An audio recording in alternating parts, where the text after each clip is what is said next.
Hey everyone, it's Jay here. We're back again. It's Thursday night. Thanks for tuning in. It is February 11th. It's Thursday, 8 p.m. and we're back again doing the live stream and just kind of hanging out here. And for tonight, we've got some special guests coming on the show. As you might know, we have our friends Mike Rosales from RoMa Craft, Sean Coleman from RoMa Craft as well, and we've got Joan Obra joining us from Rusty's Hawaiian Coffee. How are you guys all doing tonight? Doing good. Good. How are you? Excellent, excellent. Thanks for taking the time to join us tonight. We normally get together a bunch of people to just kind of casually hang out online, making comments, smoking cigars, and drinking coffee. And so I wanted to ask, I asked, first of all, to start off with asking Mike to come on because Mike's really been a big enthusiast of, well, of course, he's a big enthusiast of cigars because he owns RoMa Craft Cigars, but he's also become a very big enthusiast of coffee.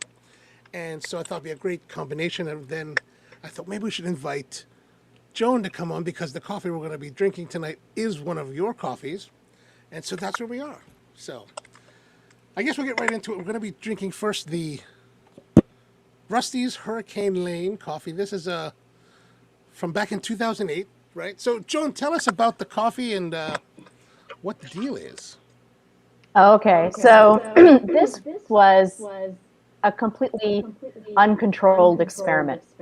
So I should back up and say, and Jay knows this because he's been buying coffee from us for a while, that we are known as a producer that does a lot of different experiments in terms of processing. And so Jay can tell you a story about how he came and visited my mom for the first time, and she was fermenting coffee in, what was it, Jay? Coca-Cola? Actually, it was Pepsi because the only thing the Pahala store had was Pepsi, she said. Right, exactly. So, yeah, so she was basically trying to soak raw coffee beans that had just been stripped of their skin, so they're still really fresh, trying to soak them in things like cola, and she's done them in pineapple juice, chili pepper water, and we've just done a whole bunch of different types of experiments. But the coffee that Jay has now, the Hurricane Lane coffee, was not something that we tried to do. So we basically had our beans in a fermentation tank with water on top, which is traditionally how you do it. And then the hurricane came. So I don't know if you guys remember this Hurricane Lane. This was late August 2018. It was a Category 5 hurricane that was approaching Hawaii. And it was a really unpredictable hurricane. So the forecasters were saying that it could slam into Oahu. It could hit us in different places on the Big Island. It was looking really dicey in Kona for a bit. And when it actually came here, it dumped a ton of record rain on Puna, which is an area that's closer to the eastern side of the Big Island. And where we are on the southern side of the Big Island, there was still a ton of rain, but it wasn't record rain. So basically, every time there's a hurricane, as coffee producers, we're always securing everything down. And we actually forgot about this coffee. So we had our fermentation tank, but we totally forgot to cover it. So the coffee in it just got pummeled with wind and rain. And this went on for, my goodness, I can't even remember how long. I mean, Hurricane Lane was a major hurricane, so it was not a quick process. So we were all joking at the end of it that, this traditional washed coffee is now super washed and it probably has no flavor left in it at all. But since we're folks who really like to do experiments, we said, let's go ahead and finish draining it and dry it, let it rest and roast it. And to our surprise, it actually had a lot of complexity. And it's been a while, obviously, since I tasted this coffee. We sold most of it to Jay. But I do remember at that time it had really interesting creamy texture and creamy flavor. And it was such a complex coffee that we actually consulted with a meteorologist afterward to say, how do we replicate hurricane conditions, like hurricane water, that we can create future batches of this. And he basically said that it's impossible to do because if you've got a hurricane going on, you've got all of this wind bringing in salt water from basically the middle of the ocean to shore. So there's no way that we would be able to figure out, the correct chemical composition and mimic that. So it was basically a one-off, and Jay bought most of the lot. So this is really something at this point that is an exclusive to Spro, to his coffee shop.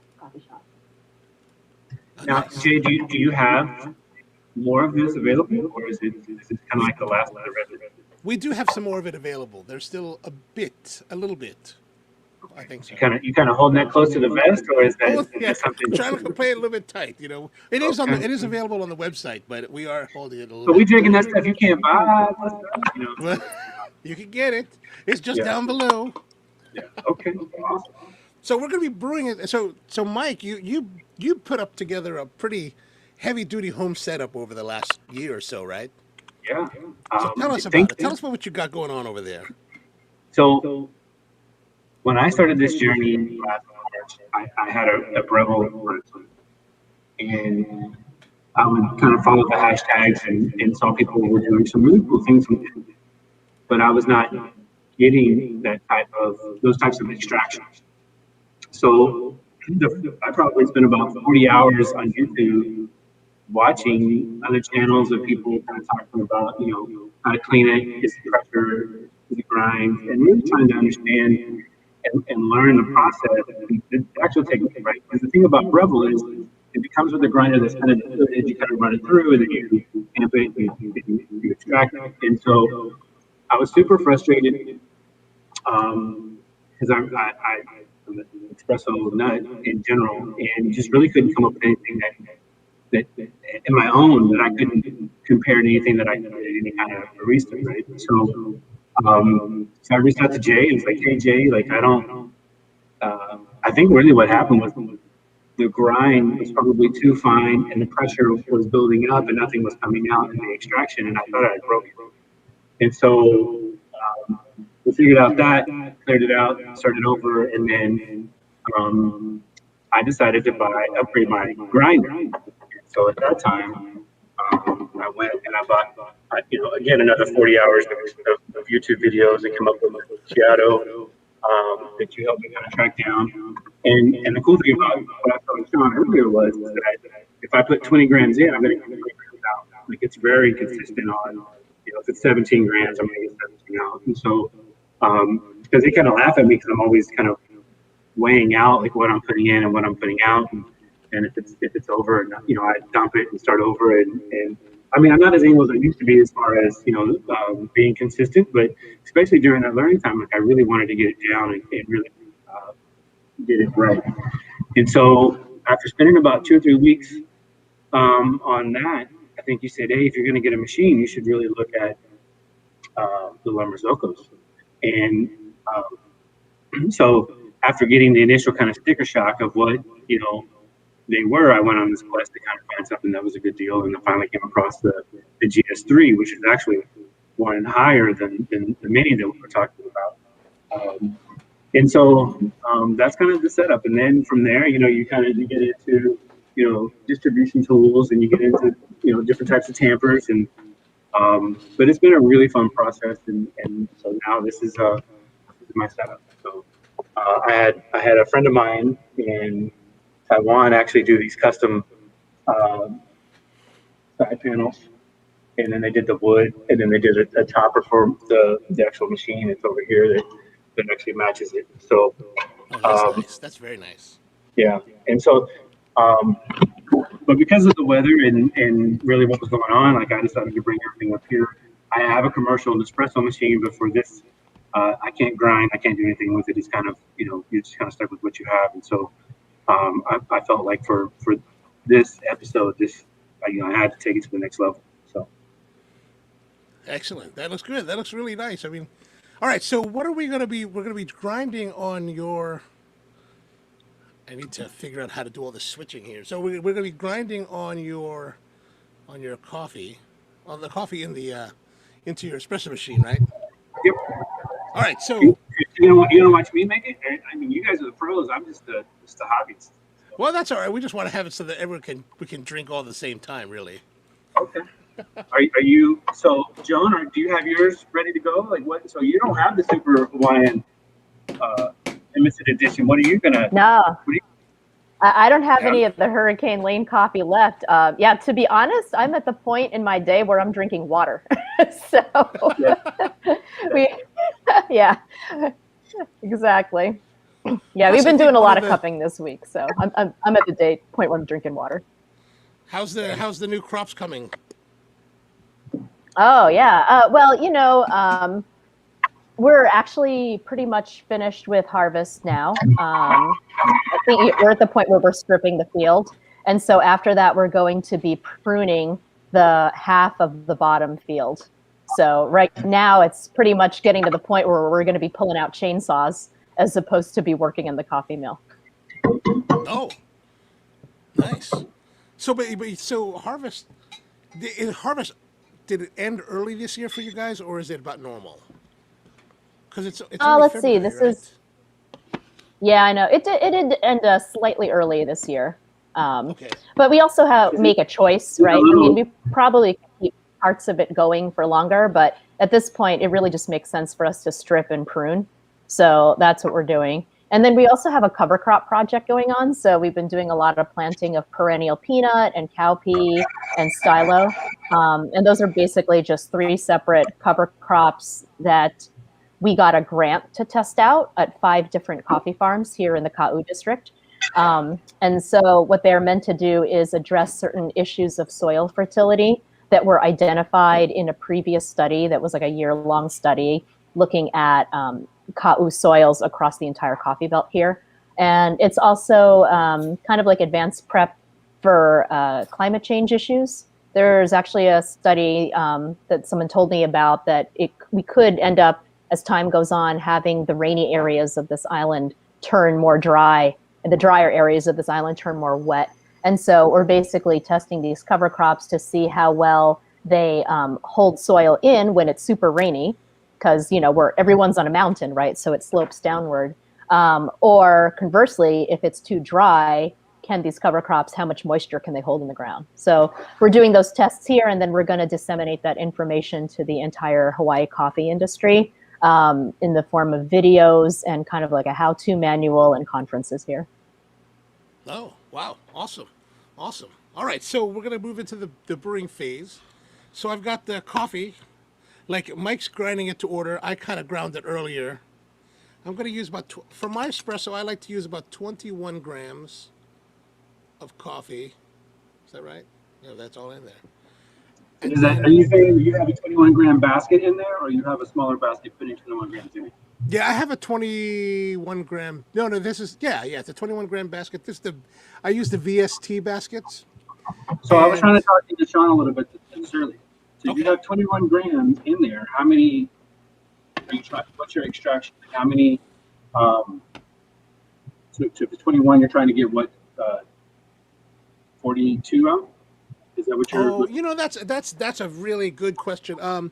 I know that a lot of baristas and coffee people like to use that kind of metric where they're measuring by weight. Actually, for me, we don't do that. We just kind of work by volume and by see the way that I see it is that espresso talks to you when you're making it, right? And so as the flow comes out, so this is as you know, this is a naked portafilter. For those of you who don't know, naked just means that the basket has been removed or the bottom has been removed, so the basket is exposed. But typically you have a 2-spout bottom. Sure. And so in my situation, my perspective, as the coffee's flowing, we're watching the flow, we're looking for volume, we're looking for time, but we're also watching the development. So as the coffee is coming out, it's actually changing color and changing the way that it performs, so that at one point you'll see it start to, as you watch the flows come down, there'll actually be a point where the flow actually starts to make us quiver. Yeah. Right? Once that quiver happens, that's pretty much the coffee telling you that we're done. It's done. You have extracted. Johnny, you want to come watch this, and I'll show you what he's talking about? All right, here we go. Now we're gonna have some. Oh, But here's can you so- can you zoom in some? Zoom in some while you do this, so we let can me- watch. let me- All right. But here's the thing, though, because I'm on a laptop, right? But I think that if you're someone like me and you're starting out, like there's parameters, right? So if you're saying, hey, you want 2 to 1, and so you got 20 grams in, you want 40 grams out in a certain amount of time, like those are parameters, and I think that it's easy to kind of start working with because you kind of have something that you're trying to dial in, and then when you kind of get on there and go, well, Rosales, I want the finesse, I want it to talk to me and speak to me. It's like, well, I'm not speaking yet, you know what I mean? So I need, you're looking for feedback based on what's coming out, but from a kind of a when you're kind of getting to this point to where you're really kind of looking at like what he's talking about, like it really it's difficult, right? So for me, like what we did was so I've already put a little bit of water through there to kind of heat it up.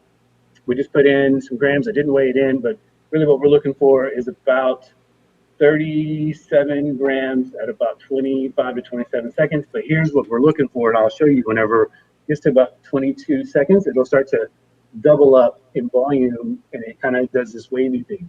So I don't know if this will, can you guys see that okay? Oh yeah, see, great. Looks great. You see my scale? I got them to do me a custom drop in. Oh, fantastic. So we're about 9 seconds. So we're at 27 grams out, right? So right about, see how it kind of starts to wave? Yeah, that's good. That was good. So so it went a little long. It's a little, so like, because I didn't dial this in and I don't have a lot to play with. Like it really probably should have come out a lot slower than that. But since it's super hurricane coffee, we don't waste it. So I can't waste this stuff. Okay. So this is going to be your cup, and I'm going to dial this in a little bit. Keep talking, guys. All right. So I'm going to pull this one now. So what we do here, so let me pull this up a little bit. All right. So we've got the coffee in the basket, and I like to distribute. And Mike's right. I think what we're saying is that, you want to find parameters. So basically, for us, the basic parameters are 21 grams of coffee. We want to have 1.5 to 2 ounces of total volume in the espresso. That includes both the liquid and the crema that floats on top. And we want that to deliver between 25 to 29 seconds. And that's really specific to the coffee, the espresso that we normally make. But I think that once you start to, what we try to teach is that those basic parameters to our baristas so that they understand that those are the general standards. But then we work with them eventually to get that whole fluctuation of the stream to actually occur at 25 to 29 seconds so that everything does come together in a cohesive whole. Now, that said, because we're kind of flying by the seat of our pants here, I'm not really using the grinders I normally use. Well, maybe this will work, maybe it won't. But take the temper, and then we're going to tamp down, and then give a little twist to polish it so it looks, there's a little bit of extra, so we're going to get rid of that. But as you can see, it's nice and polished, right? Nice and clean. All right, now we're going to brew. And let me see if I can actually switch to, I did get an action cam that I think will work. Oh, is that working? Whoa, whoa. I'm going to break stuff. All right, here's the action. What is going on, Jay? I know it's really dark here, but we're going to put Have you ever seen him DJ? He's about to, I think he's about to break on his DJ music and get going.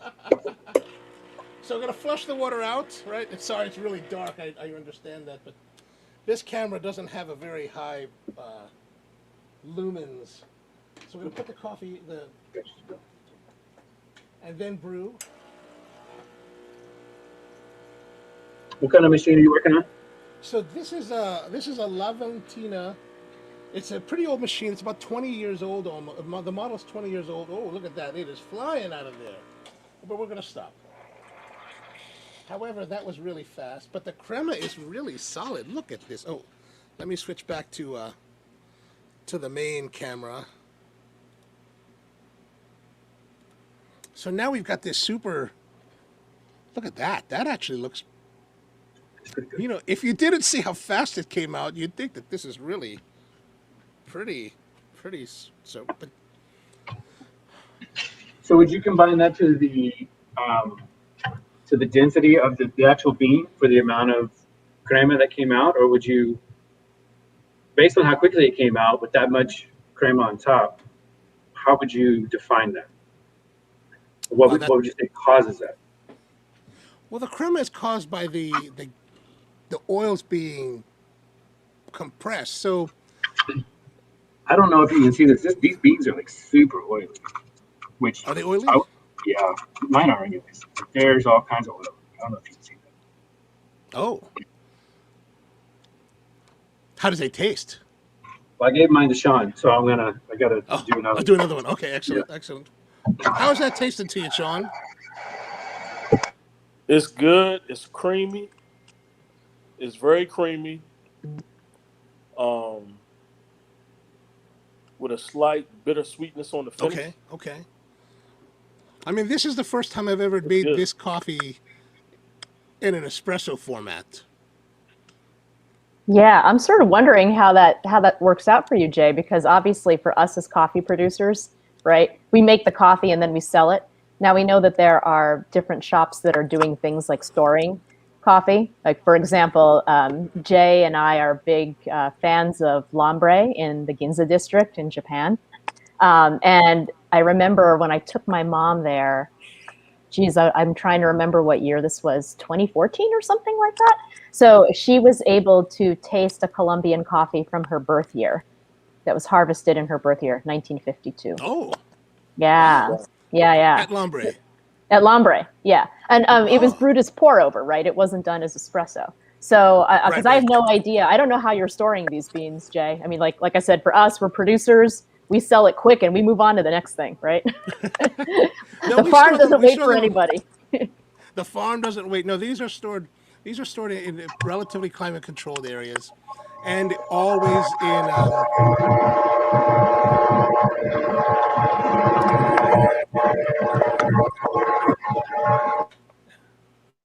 Is that me? Was that? Yeah, I think it stopped when Mike muted himself. Yeah, so, must be. Yeah. Must be. So. Oh, from Yeah. the machine. But yeah, they're kept in either the bags they arrive in, or they're kept in food grade containers. And then the other way we keep it is in what's the bags? Grain Pro. Do you have specific climate control in your facility? Yeah, for some of them we do, yes. So this one it's interesting. Like this coffee, like normally this coffee actually has a lot more tropical notes. Like when you're brewing it in a regular brewing device, this one is actually a lot thicker, and it is in this format it's very bright, much brighter than I'm normally used to it. What are you tasting there, Mike? Man, I don't know. It's like hang on. Kind of like what Sean was saying. Like the viscosity of it is really thick, right? It's really creamy. It's super complex. Like it's got that bitter, unfinished chocolate cacao kind of cocoa taste to it. That, but it's delicious. I probably should have poured a bigger cup. This is it's gonna be gone pretty quick. Just mix it with some water for an Americano. I don't want it to be gone. Well, I tell you what, one of the most exciting things, like I met Joan's mother for the very first time through a mutual friend of ours, and this was back in 2008, and ever since that time that I saw her doing the experiments with the Pepsi Cola and pineapple juice, they have consistently been one of the very best coffee producers in the world. So I mean, it's always been delicious and like wonderful stuff. So. Yeah, excellent. Just... Jay, I was. Oh, sorry. Go ahead, Mike. Well, I was just going to say, I can see how in a pour over, or in a something like that, like you like the longer, I think it would really kind of extract out some of those flavors. Like it's amazing as it is, but I can see how you could probably, if it brewed a little bit longer and steeped, at a certain, you would really kind of extract out a lot more of these flavors. So Oh I didn't mean to yes, interrupt. I agree with that. I agree. What were you gonna say, Joan? Yeah. Oh, well, I was going to say that we should probably send you some of our latest experiments. So we did a marathon. So we were testing out 4 wine yeasts, and we did 32 different processing experiments. So these were all anoxic. I know everyone uses that term anaerobic, right, for fermentation that's done in, say, a closed container. But since all fermentation is anaerobic, I actually prefer to use the word anoxic. So we made naturals, and we had these 4 wine yeasts, and we were testing them at different days of fermentation. So we had some that were fermented for 5 days, some fermented for 9. I think there were a couple we sort of forgot about, and as long as 10 days. And some of them had nutrients to feed the yeast, and some of them did not.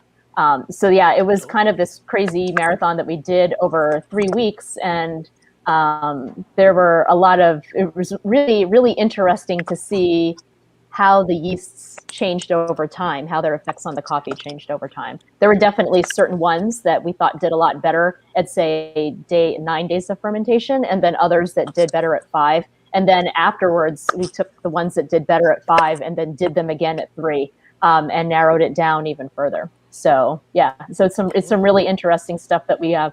And one of them is entered in a private auction that we have going with our sister company, Isla Custom Coffees. So that's all the coffees right now are being scored.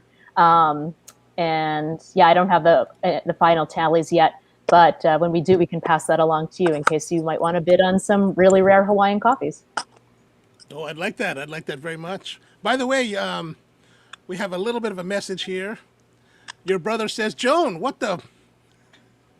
I don't know if you can see that on your screen, but I think so. This is Rusty. For those of you who don't know, but he's a little bit. I guess he's a little bit surprised. Yeah, and since I'm doing this through StreamYard and I don't have the YouTube pulled up, I was like, oh, I can't comment back to my brother. But in any case, yeah, Rusty is supposed to come on with you at some point. I know, and I think he's got his first vaccination, so he's. Oh, did he really? Yeah, excellent. Uh-huh. Yeah, we were trying to do one where he would come down and we'd do a cooking show, but then the pandemic got pretty heavy. So. Yeah, so my brother is a chef, and so he really cut his teeth in restaurants for a decade or more, and then now he teaches culinary at a high school in New Jersey. But he's also the 2015 U.S. AeroPress champion. So that's right. So he does a lot of brewing, and so he joins Jay. Because what year were you, Jay? I forget now. I was a 2012 champion. Yeah. Yeah, a long time ago, in a galaxy far, far away.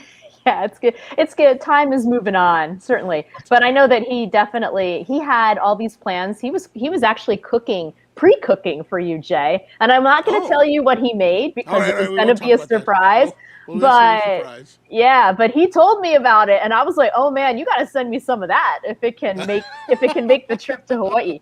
But now, yeah, he's got a message here saying he's thinking maybe spring break in April that he can come down and hang out with you, and you guys can do a cooking show together. Yeah, absolutely. That sounds fantastic. And also, for those of you who are watching, thanks for tuning in. We really appreciate you being here again every Thursday night. And if you have any questions for anyone, just drop them in the comments. We'll be happy to pass them along and continue the conversation. So, yeah. So I have a question for Joan. Am I muted? I don't know if I'm... No, you're good to go. So Joan, are you so like from a?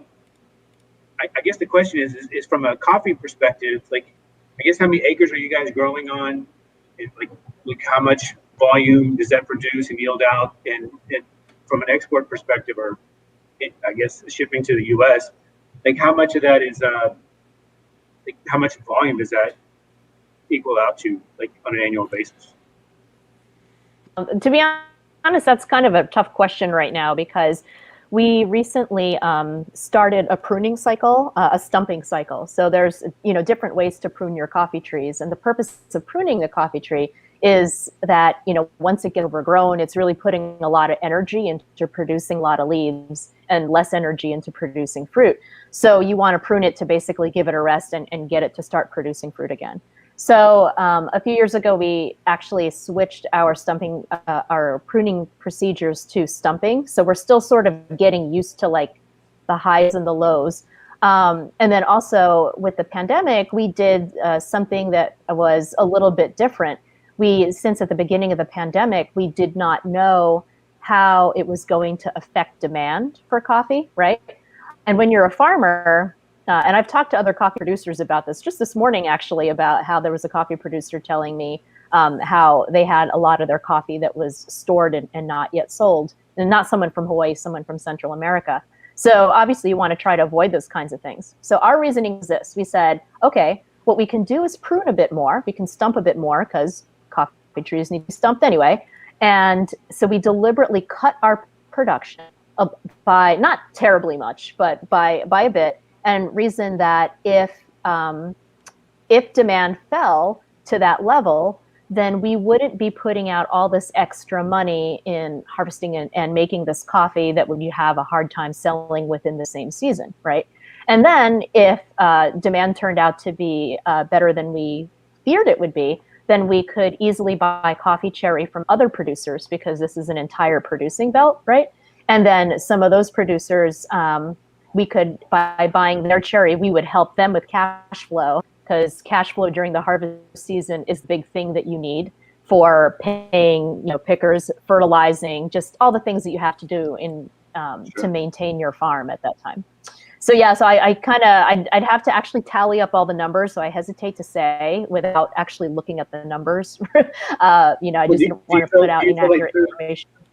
Through the COVID year, did you guys do well? Like, did it exceed your expectations, or was that something? And I know that's hard to say, but I mean, like, from a cigar perspective, like if you would have asked me like in March, April, like what's going to happen, I thought we would be dead in the water. And come to find out, what ended up happening was the weather. People were at home; they were doing conferences from home, and the weather was nice, and so they get to sit outside in the patio and just enjoy cigars, and be at home. And so, so about May, June, July, like it just took off. And so, again, we're very fortunate. So I just didn't. I would assume like there are tons of people like me. I see the video accounts of people who are buying coffee. Like, I invested this, kind of in the March timeframe, during COVID, and so I've since then. I mean, Jay's, I don't know, he probably sends me a package once a month and I run through that stuff as quickly as he can give it to me. So I just didn't know if there was a similar kind of parallel in relationship to what you guys experienced with coffee versus what we did in the cigars. Yeah, absolutely. I think this is true for anyone who is a roaster, because we're vertically integrated. So in addition to selling green beans to roasters like Jay, we obviously have our own roasted line as well. And a lot of that did just move online. It's exactly as you said, that more people were brewing coffee at home and buying lots and lots of bags of whole beans. So that part of the business definitely picked up. We also had a really big wholesale business here in Hawaii, as you might imagine. And so that, of course, was hurt because we had the downturn in traffic. I mean, Hawaii has some of the strictest rules as far as coming to visit. So like even today, if you want to come to visit, if you want to avoid a quarantine once you get here, you have to have a negative COVID test within a certain amount of days of arriving. And honestly, it kind of changes a bit because I was thinking, and it depends on where you go. So some places they'll ask you to take another test when you get on the ground. And I don't know exactly what the rules are right now because they do seem to fluctuate from time to time. So so during those early days when it was really hard to come to Hawaii, definitely sales took a dip as far as wholesale roasted sales here on the islands. So there are more people starting to come here now, and that part has definitely picked up again, which is good. So I don't know. I mean, Jay, are you seeing, I would assume, Jay, that you're seeing more of a bump in people buying online or buying bags to go as opposed to people sitting in your cafe? For sure, there's been definitely a bump in online sales. that has helped. But I mean, the effect on retail sales has been quite dramatic, especially in our part of the city. Yeah, I mean, hearing that from a lot of cafe owners. For us, because we don't have a cafe, right? We're a farm or a mill and a roastery. We don't have the retail portion. And so I guess in answer to your question, Mike, you know, when we did prune, we did actually have to buy some coffee cherry from other farmers because the decline was not as much as we feared. And again, it was a great help to some other farmers because then we were able to, you know, help them with cash flow by buying some of their coffee cherry. So we all try to help each other out here. Is probably what the bottom line is. I have a technical question that you might be able to help me. I've asked this to Jay. He kind of blew me off. So I'm going to ask you, since you're a specialist. So is there a reason and kind of what happens? So for example, this can that this comes in, right? And obviously this is really cute design. It's nice. But you see a lot of coffee people that will actually get a like an air suction type canister that helps keep beans as fresh as possible. So I'm assuming that there's some type of what's the right word to say? It deoxizes it. It's because it starts to like, so if I let these out, these are nice and oily right now, but over the course of a week or two, they'll start to get drier and drier, right? So there's a and obviously it's kind of like a cigar, right? So I'm trying to relate it back to cigar for people who are watching for the cigar purposes. What does that help with? Like, what would be the reason why somebody would want to keep in the cigar industry? I could tell you, like, obviously, if the cigar gets dried out, it loses a lot of the flavor. It gets a little bit harsher. Do you see a lot of the same effects in the coffee beans? Well, I mean, from our perspective, especially as producers, but I mean, well, and Jay tells this to people as well, I'm sure, the best thing to do is to just buy smaller amounts of roasted coffee and work through them quickly. If you do buy a big amount and you want to do something like store them, you know, we've had some success with storing in the freezer, but only in a specific way. Basically, if you know you're going to have a preferred brew method and you know it's a consistent amount of grams that you need every time, you know, you make a cup of coffee, then you pre-portion everything into that specific amount and try to make those packages airtight and stick them in the freezer. So then when you want to brew something, then you just pull one of those out. Because otherwise, if you took the entire bag and you put it in the freezer, every time you take it in and out, you've got these massive temperature changes, right? And then again, like, you know, if you're able to, if you have thing like a food saver, then you could, like the small bags, then you could really pull that oxygen out as well. But for us, I mean, really, the real answer is buy small amounts of roasted beans and just go through them quickly, and then buy more again, and that's how you're going to get the maximum amount of flavor in your beans. Oh, that's great. I think that the reason why I bring that on, Sean's been here. So Sean is from Maryland. He recently was brought in to work with us over the last, I guess, going on year 2 now. And so Sean, when he moved here, didn't drink coffee at all, and so he's quickly been baptized in to the espresso world, and so what I was telling Jay kind of off camera is that, you know, the fortunate thing for something like Starbucks or some of these larger chains is they get a lot of people interested in coming into a coffee shop, and you can kind of work from your office from a coffee shop, but it's really a lot of sugary drinks, right? So it's you know, frappuccinos and frozen with tons of sugar and caramel and chocolate. Yeah, it's great, and a lot of whipped cream. But from a coffee perspective or a traditional kind of coffee person, like it completely misses the direction and someone like me and where I want to go. But it lures people in kind of from a cigar industry, which I don't necessarily know if you indulge in that side of it. But you know, a tobacconist can kind of come in and when you start smoking a cigar, may start you off with more of a flavored, something that's got a cherry or vanilla, something or another, and kind of work you up into a traditional kind of cigar. And so Sean is really like a novice in his, but he's wanting to learn. And so that's the reason why I kind of bring up his questions, is because someone like me who's been kind of following this for a couple of years, like I had to kind of figure this out. But Sean is completely new to all this. So, Sean, you want to just trying to bring you segue into this conversation so you don't feel like you're just kind of sitting over there. Oh no, I'm enjoying the information. But yeah, so just like Mike was saying, I was under the impression that coffee was something that you masked with sugar and cream and the flavoring and all that stuff.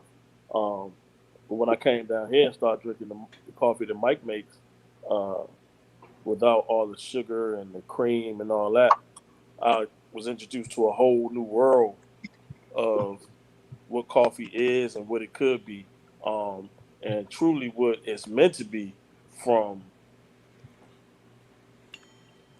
should I use the word purist standpoint, without all the additives and just enjoying the pure coffee itself. So now I find myself, I enjoy it. I enjoy it both ways. I make a lot of crazy concoctions around here with the coffee machine, and people laugh at me, but it's a good like kind of, this is what you're used to drinking with the sugar and the cream and all that. Now try this. And it's like, oh wow. It's like a big eye-opening moment, like a eureka moment, like, okay, let me go down this rabbit hole and see how far I can go.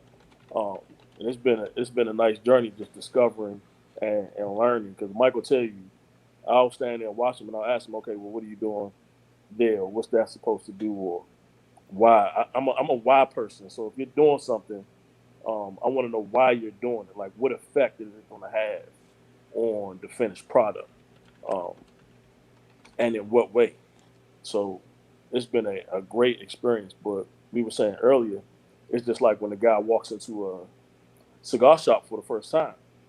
If he's not guided through that process, he won't know what a hand-rolled premium cigar really is, because he'll get stuck or introduced to something that actually masks the true flavor of natural tobacco. Yeah, that makes a lot of sense. And actually, this is why it would be really great for my brother to come down and hang out with you guys, because he does smoke cigars. And Ralph and I, we come, well, I mean, pre-COVID times, right? We would come to Baltimore twice a year, just about, because my husband's parents, they live in Laurel. So every time we come to town, we go and visit Jay.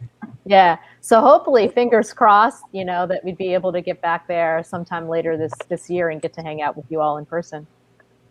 Yeah, and Ralph's in the audience too now at the moment. See, as he can chat now.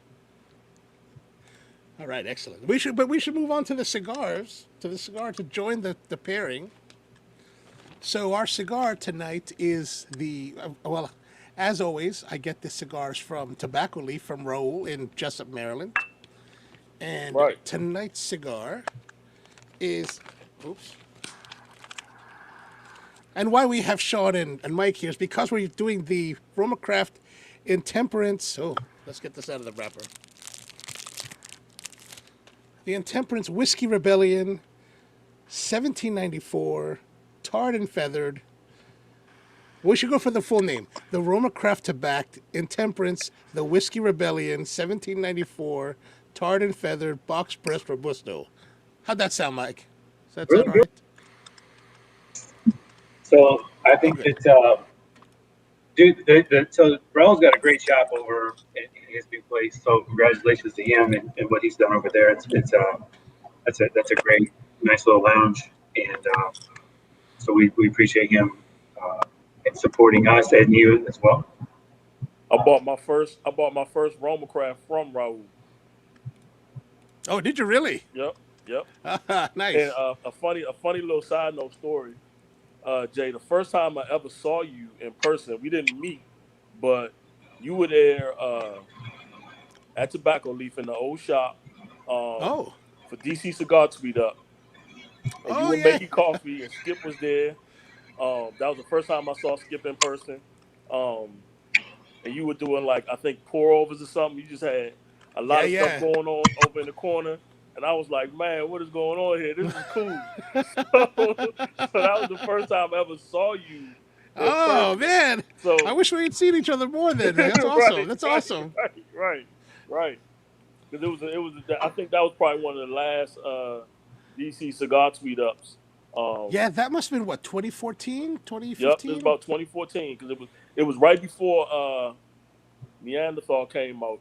Fomorian was being introduced there because it was part of the pack or whatever, and Skip had been teasing, dropping a social media post about Neanderthal coming out. Right. So it's right around that time. Yep. Oh, that's awesome. That's awesome. Oh my goodness. Well, let's see here. We Tony, one of our regular viewers, says he got to try the Rusty's Hawaiian Washed and it was phenomenal. Didn't use anything in it. Excellent, excellent.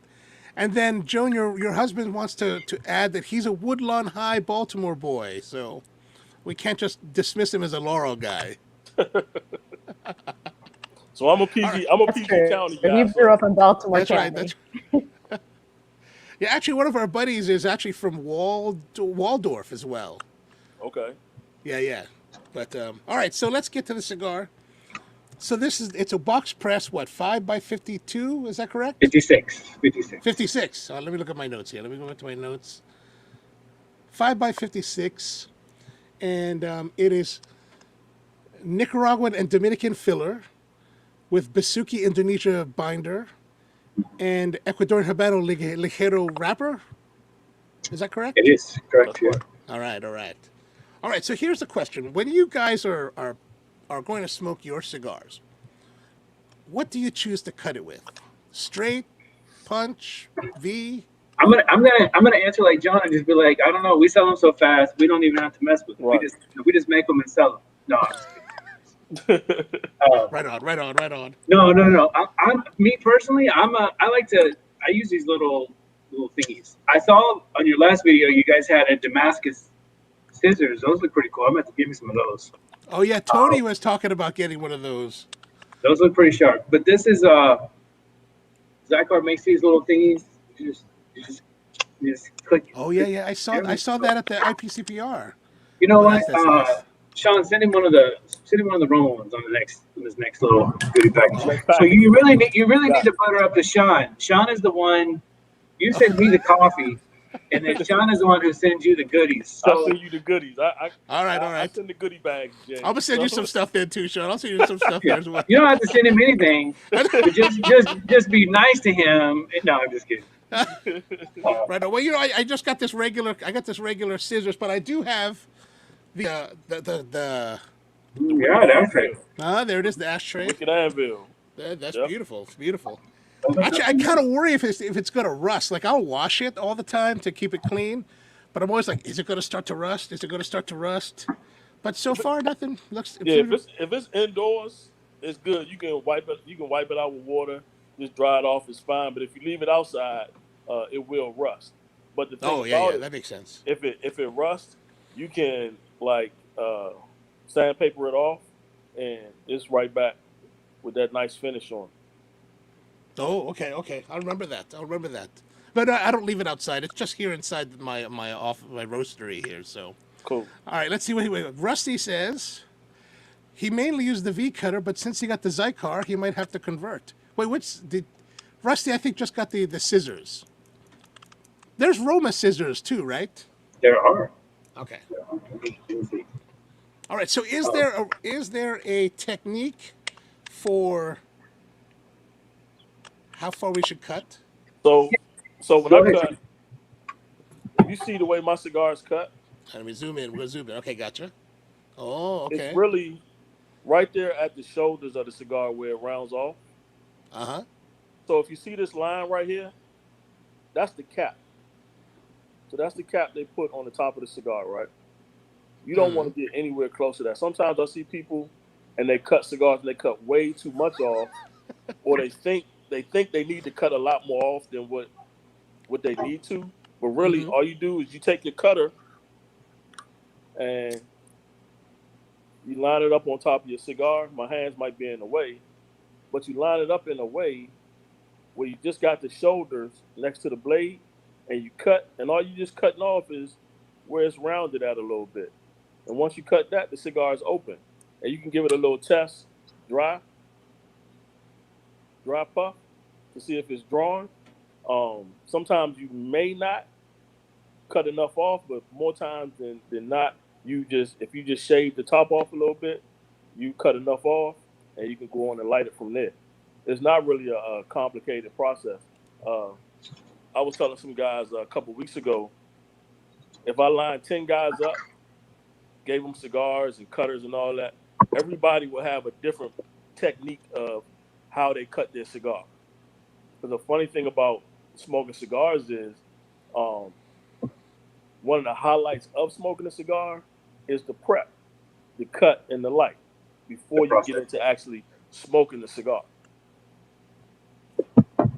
I like that. I would really relate it to the tamping and the whole, like as far as coffee is concerned, if you, especially in espresso style, right? So if you have, you weigh it out, you grind it, you tamp it, you pack it, and then you go to pull your thing.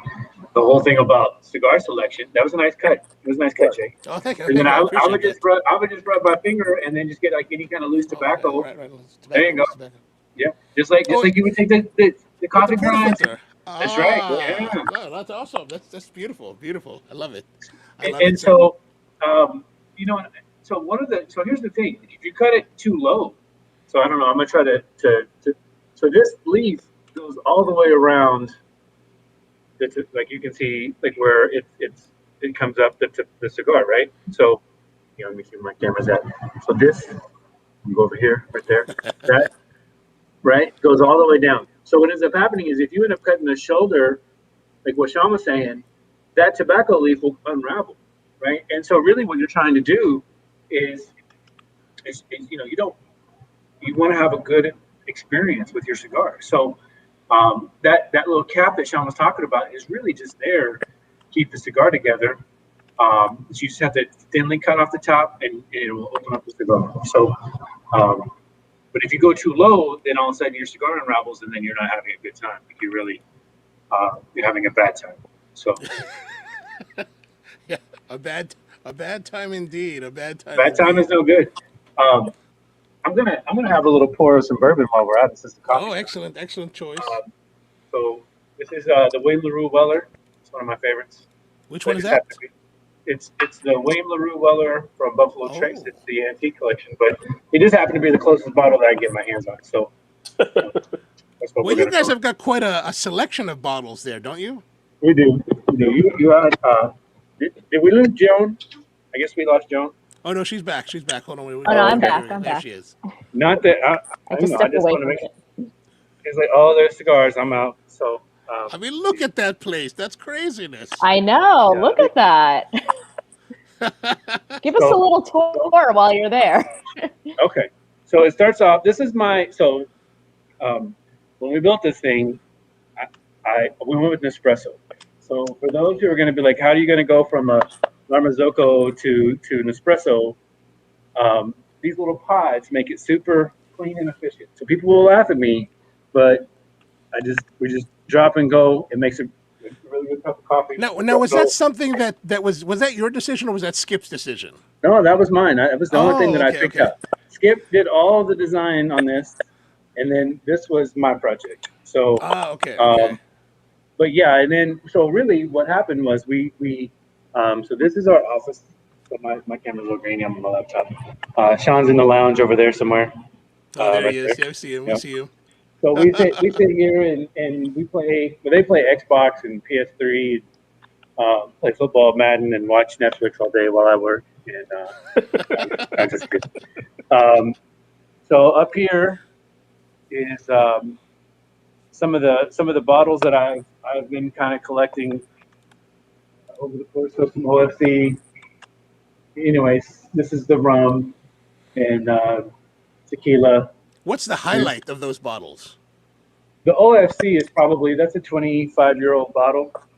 The one in the middle. Yeah. So I haven't even opened it. It's so expensive. But I'm waiting for someone to come and offer me some stupid money, and I'll give it to them. So, but then so really, what started it was the beer. The beer was on the was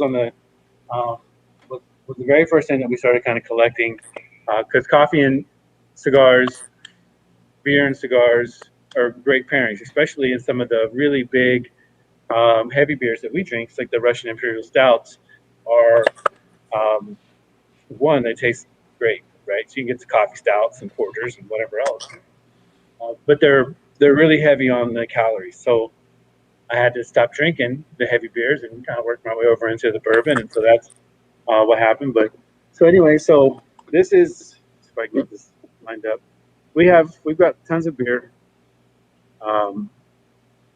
So all the stuff that we something do. I want to ask you about, like this. This is something I wanted to ask either you or Skip at some point. Is that all that beer? Like, how do you prevent it from like getting stale? Are you drinking it that much volume? No. If you store it correctly, it's just like wine or anything else. However, I have had some of the bottles that ferment in the cans explode, and unfortunately, Sean had. Oh no! Yeah, we had a explosion event in here a couple months ago. It was like midsummer, and we came in. Skipper came into the office at like 5 a.m. or something crazy like that, and one can had exploded.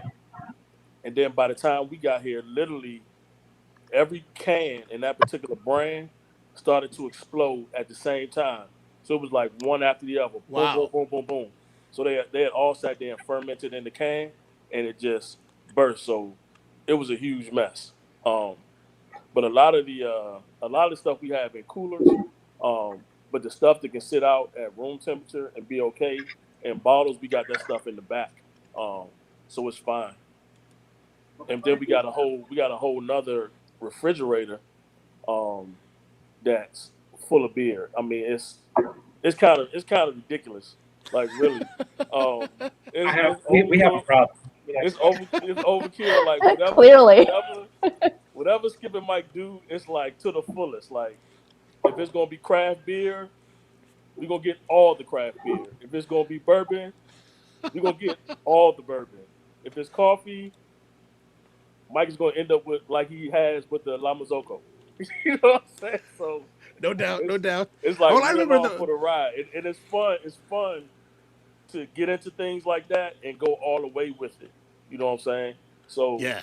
it's been fun being down here and kind of watching and being exposed to different things that I probably wouldn't have been exposed to had I not come down here. Sean is the worst. When you say, "Hey, should I do this?" Sean's the guy. Oh, yeah, you should do that. Yeah, oh, that's a great idea. Right? I'm the enabler friend. I'm the friend. Should I buy that jet? Yeah, you should buy that jet. Oh, yeah, that's a great idea. Yeah. Like, get it. Like, why not? You know, you only go around once, so as much stuff as you can experience. And it's about the experience. And one thing that I really like is around the office, we got, like Mike showed you, the rare bourbons and the rare beers. And we got humidors in here with crazy rare cigars. They will share with anyone because it's about sharing the experience more than anything. So they're in a position where they can acquire things and share them with people that otherwise wouldn't be in a position to experience something like a $1,000 bottle of bourbon or a $500 cigar or a crazy stout that they only made a couple hundred bottles. We got some beer back there from Prairie that they actually got a barrel of, and it's called Oklahoma Cream Pie, and that is a fantastic beer. But every time somebody comes, they leave with a couple bottles. Wow. And it's just the generosity and being able to share that with people that come down. Because Jay, I'm telling you, if you come down, you're gonna get the full effect from bourbon to craft beer to the cigars to everything. Well, to your point, I mean, like I like when Skip was up here a few years ago, we all went down to. I met up with him in D.C. We went to Church Key, and he bought this bottle of That Bozo. big Magnum. That That big big Bozo Magnum. Magnum. I mean, it was Yeah. Were you it there was for that? ridiculous. I was Yeah. there for that. With It was Lawrence? It was him and yeah, it was- Lawrence. Him and Lawrence drunk that whole bottle. Man, it was. So And we're then we had talking bottles like this. Yeah. No, it was bigger than that. Oh, bigger than that. Okay. Yeah, it was massive. It Yeah, was like a Magnum was Magnum. bigger than that. Oh, my Yeah. God. Or maybe it was a Methuselah. Well, whatever it was. It was massive. And, but, we couldn't finish it also. Oh, that's beautiful. Look at that thing. Was it this one? Like something like that? I mean, I remember Something him like that. telling me it was the dragon's milk, I think, is what he was trying to remember when he was telling the story. Skip may be watching, no one Skip, but I don't know. Yeah, I've heard He's probably- stories. That he's probably was an epic night. I heard that was an It was epic. It was epic night in DC. And then I came to the HQ not too long after you guys had built it. Yeah. And so always very generous. Like to Sean's point, very generous always. Well, so I mean, Jay, you cooked me breakfast in your up north over there by the humidor. So I mean, Oh yeah, yeah. I mean, and that's kind of the great thing about the cigar community as a whole is like it's really like outside of all the outside drama, right? And Facebook, because I hate Facebook, but inside the community as a whole, you really see some of the better sides of humanity in the cigar community. From Humidor Muse and Lawrence, Birdman, those guys. I mean, like those. Every time I come into DC, they really like they'll go to Tobacology and come hang out, and there's just a great community, and I think that being able to kind of give back. Someone comes here and they visit. If you wanna try something that's open, I'd be more than happy to try it, and really get to experience that journey with you, right? And I think that that's really why we kind of built this space is kind of the entertainment. But if someone takes their time to travel to Austin and wants to kind of see what's going on here, it's like, well, let me give you a little tour, let me show you what we do, and then let me get to know you and make that connection. And a lot of companies spend lots of money in advertising where we have just put it into this space and what we can really provide here. And even during COVID, we still had several people come through and really, to be honest, if you're going to take the time to spend the money to come to Austin and then somehow make your way over here, the least I could do is give you an hour of my time. And on top of that, make it to where you walk away going, holy shit, that was the best hour I've had in a long time. So that's, let me stop what I'm doing and let me engage with them. And Sean and John and everybody here does the same thing. And so it really, you just want to leave an impression on them that we care and hopefully, they take that message and they get to echo that message, in other communities. Right. So, but again, it all starts kind of in the cigar community and the friends that you kind of get to cultivate, throughout all these cigar shops. And so, unfortunately, in a barista, you may have like in your small groups, but I've never been in a coffee shop and someone started a conversation with me and become my BFF. So, I don't know how that works. Well, it's interesting you say that because, like, I think within industry types, there is a lot of that friendliness and familiarness that you're talking about that we see in cigars. But I do think that, especially like in the niche of coffee that a lot of us operate in, this whole specialty third wave, there's been a lot over the last 15 years of a lot of pretentiousness and condescension, especially towards the public consumer. And so I think maybe that's what you might have experienced. And I know a lot of people do experience that. And, what would you say about trying to give people that hour of time? That actually really resonates well with me, because what we try to teach with my staff is that, what I tell them is that we want people not just to be happy or not just to be satisfied by coming. We want them to leave feeling stoked that they were here. Like, man, I'm so glad I came down today and I had a nice experience, whether it was, great, nicely prepared coffee or just really more importantly, a great hospitality experience. I Sure. think that's Well, so for like Joan, right, who's a producer, and I'll try to relate this, because you have people who are here for the coffee and you have people who are here for the cigars, and maybe some people Sure. for both, right? But if you walked into a humidor like behind me, let's say that this was kind of packed full of cigars, you know, and just you could have a company like AJ Fernandez, you know, Room 101, Foundation. You could have like all these different cigar companies just kind of like behind me, right? So that's a company, and that's a company, that's a company. So I come up to the counter and I say, well, what am I going to choose? And so the way I look at it is, if someone's willing to take the money that they've earned and worked hard for, they say, well, I want to try that one. Okay, well, great. Let me tell you a little bit about that cigar and why you're going to enjoy that cigar, and let's kind of walk through that process. And then you cut it, you light it, and you kind of sit over there and you say how you like it, and you go, oh, it's great, you know. And then you may not see them, but this is an ultra competitive kind of space, meaning your competitor is over here and up here and up there, right? So if someone's willing to spend $10 to $12 on my cigar, you know, I want them to enjoy it. I want them to kind of go on some kind of social media or some whatever and kind of look it up and kind of maybe look at some notes, and then, you know, hopefully they kind of engage and they kind of find our fan page group and join that and become interactive. And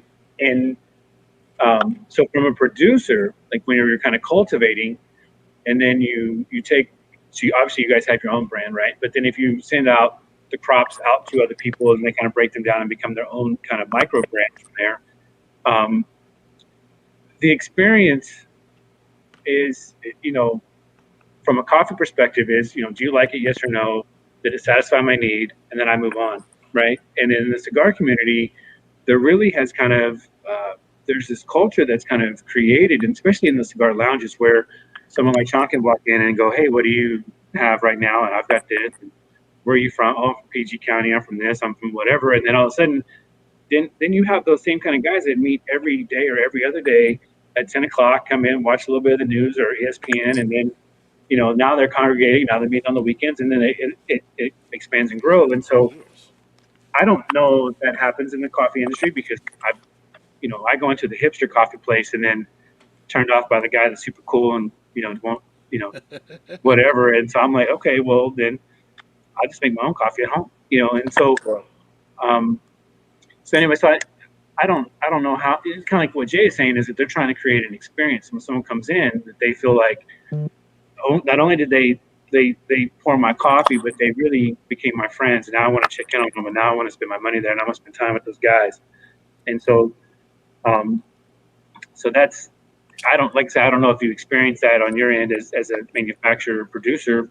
So I'd be curious to see what your take is on that. Yeah, I mean, I think in the context that you're speaking of, and so let's just say, for example, Jay is one of our clients, right? So we recreate that experience with the roasters and importers who buy from us. And I think it kind of helps that we're in Hawaii, because everybody wants to come visit Hawaii. So pre-COVID, you know, we would have people who would book a vacation, clients of ours, and they'd come. And the equivalent is that since we live in this super remote town, we would cook you dinner, and you come down and sit at our table, and we all enjoy a meal together. And then we'll go ahead and set up the cupping table, and everybody cups. And just in the commentary that we hear from one cup to the other. Oh, and I should say specifically, when we set up the cupping table, it's really the opportunity for the quote unquote green buyer to select the lot that they want to purchase. So there's different coffee in each of the cups. So, or you'll set it, if you're doing it, you know, traditionally, you might set up 5 cups or 3 cups of one. But generally speaking, if it's just like a quick thing, we'll do, you know, 1 cup at a time, and then can set up additional ones if needed. So that kind of experience that you're talking about, while it doesn't obviously happen on a weekly basis or a monthly basis, we might have someone come and visit us every year or every couple of years, and it's always the same. Like, if you're going to come and see us, we're going to cook you a nice meal. And we're actually kind of known for that in the industry, especially since we live in a place where there are no restaurants for at least a 15-minute drive. So if you're going to come visit me, I'm going to cook for you, basically, Nice. right? And then we cup together. Yeah. So Jay knows this. I mean, also, you know. would you say that's kind of normal though in Hawaii? That kind of, what do they call that? That Ono, not the Ono, but the Oh, the aloha spirit. yeah, like that's not saying that everyone that shows up you're going to cook for, but I mean that's when I was in Honolulu and you know, I don't know. I mean, again, I'm in the cigar industry. It's a little different though. But I mean, if I was invited to dinner multiple times, you know, people are texting me like, "Hey, where you going? You need tips or whatever."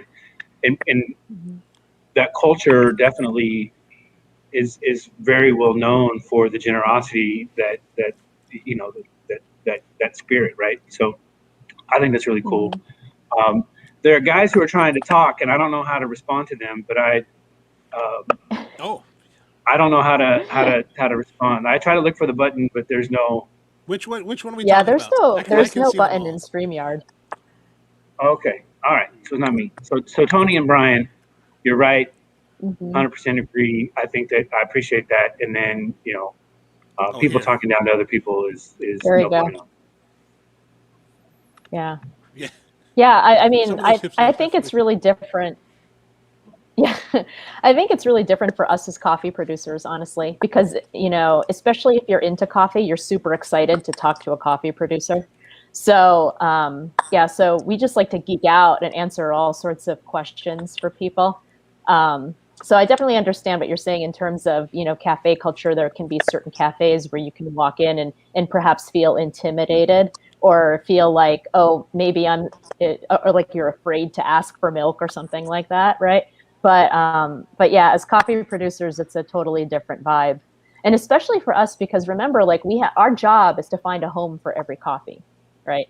So I mean, obviously, like the super top lots are going to go perhaps to auction, and then you have to find a home for those, and you also have to find a home for as much of it as you can. So everything that you can sell, it just goes to different markets. So we don't.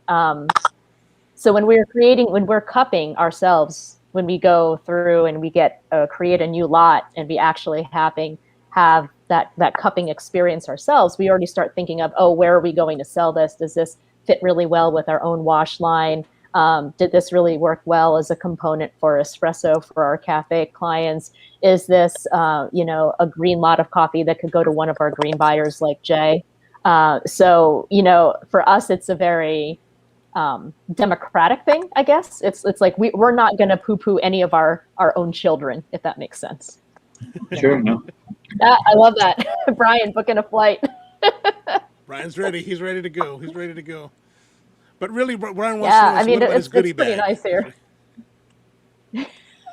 Is that a goodie bag from us or from you? You're the one with the coffee. I think he was talking about you, Mike. Oh, okay. So, You gotta talk to that guy right there. That's there it is. Just Sean's got to take care of that. You got to kiss up to Sean on that one. yeah. I just passed the buck. So sorry. That's So I'm assuming that as a producer, like Jay, like how often espresso is not necessarily. Would you say that's your go-to? Like, if you're gonna have coffee in the cafe, are you doing more pour overs? Are you doing like cold press? Are you doing like what? Like espresso for me is really easy, right? Like where are you at in the sphere of like what you drink daily? Well, for me personally, like today, it's a good example. You know, I was shooting some images for Instagram about this new jelly donut we have. And so once I shoot it, I can't, you know, it's already contaminated, so I can't just put it out for the guests, right? So I need to do. I don't want to throw it away because that's not Christian. It's wasteful. It's so It's wasteful. wasteful, like terrible, you know. And so I have to eat it. So in this Take one case, for the team. They take one for the team. So in this case, I'll make it Americano. So real quick espresso drink. Usually I'll do Americanos lately just because I've kind of gotten into them again, and they're just a lot faster to make than, let's say, a brewed coffee. Okay.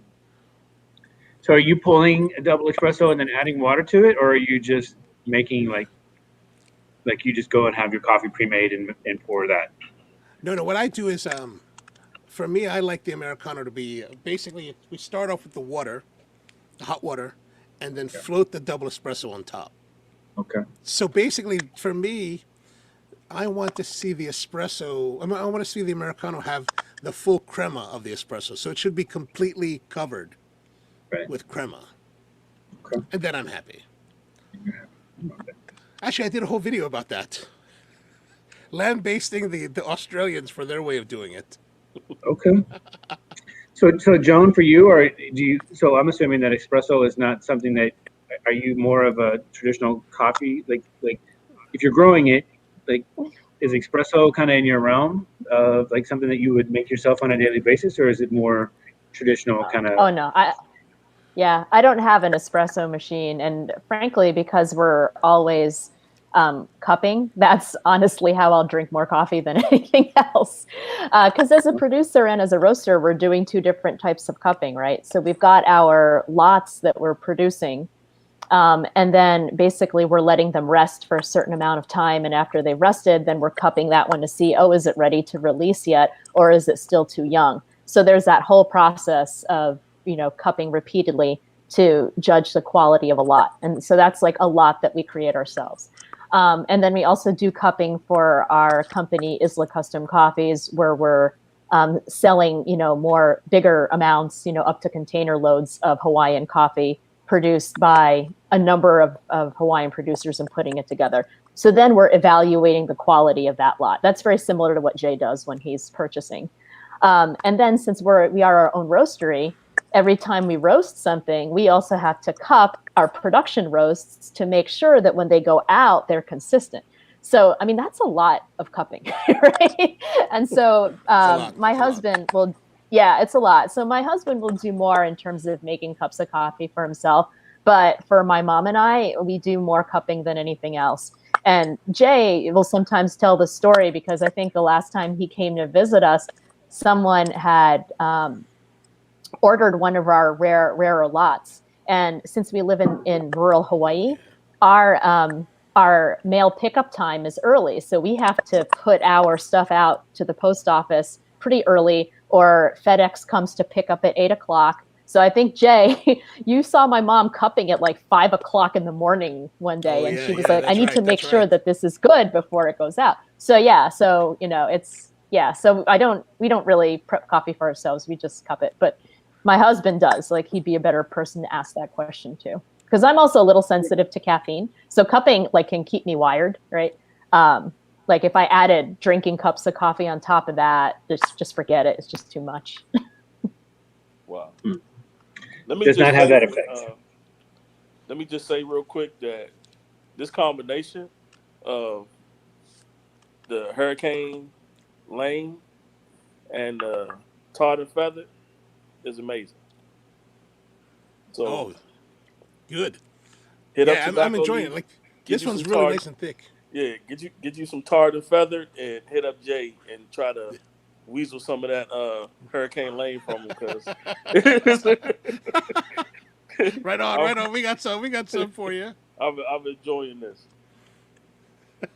So let me ask you guys a question, because now I'm thinking as a coffee producer, right? And if Jay is my clientele and he's trying to find coffee that he can roast that would pair well with cigars. So if you're drinking coffee and cigars together, what are you guys looking for? What's the combination that what's the sensory experience that you're hoping to have with that combination?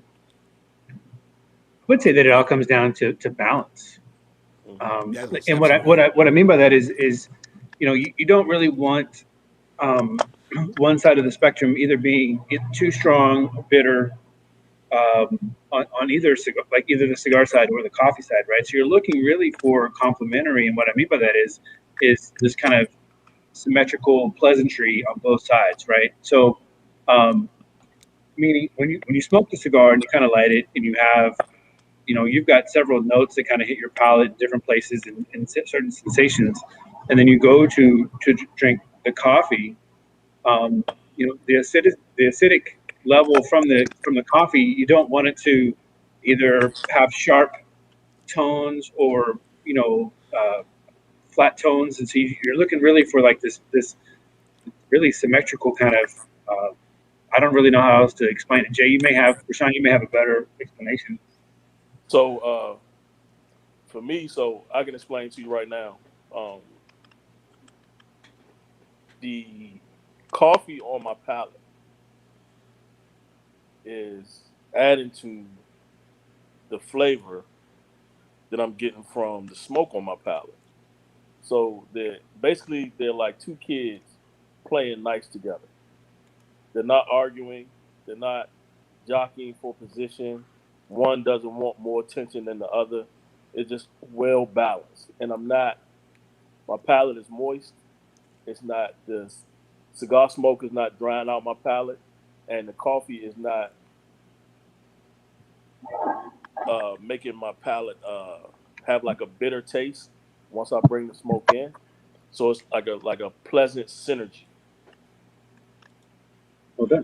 To the point where you're smoking the cigar and you're enjoying the aroma and the flavor, but it's not. It allows your mind to relax. Nothing is doing too much, so they're playing nice together. So you don't have this sensory overload of your mind trying to figure out or comprehend what's going on. So it's a very well balanced pairing. Yeah, it's That interesting what you're saying. makes That a Chuck, lot is of like, sense. yeah, this shot. When I first pulled the shot and I was first tasting it earlier, I thought it was a lot brighter than I'm normally used to for this coffee. But as the time has gone by, that brightness kind of mellowed out Mm-hmm. and got a lot more of the cacao kind of and heaviness and not a lot of nice body. So right before you made your comment about it, I was like, it really did come together much in a very harmonious way. And so kind of what you're asking, Joan, I think is kind of what they're saying. I agree with that, is that like we did this one coffee for Fratello Cigars to match their very first cigar that came out. And what we were looking for was, identifying flavors in their original release and then finding coffees that, like Mike said, would complement those flavors. So things that would go together, not necessarily contrast, but things that would add to the experience. And I think that's something that that really becomes rewarding. And I do wonder, like a lot of some of the other companies that I've seen who've released coffees tend to go for like the typical dark roasted coffees that I think, especially when their cigars are more delicately flavored. I think I haven't tried them personally, but I think they would clash more in those instances. Yep. Well, the interesting thing about like strong cigars or fuller bodied cigars or heavier coffees or stronger bourbons, beers, right, is that people who have a hard time deciphering out certain tones and flavors really need this heavy overload of flavors to kind of hit their palate to kind of enjoy it. And what I mean by that is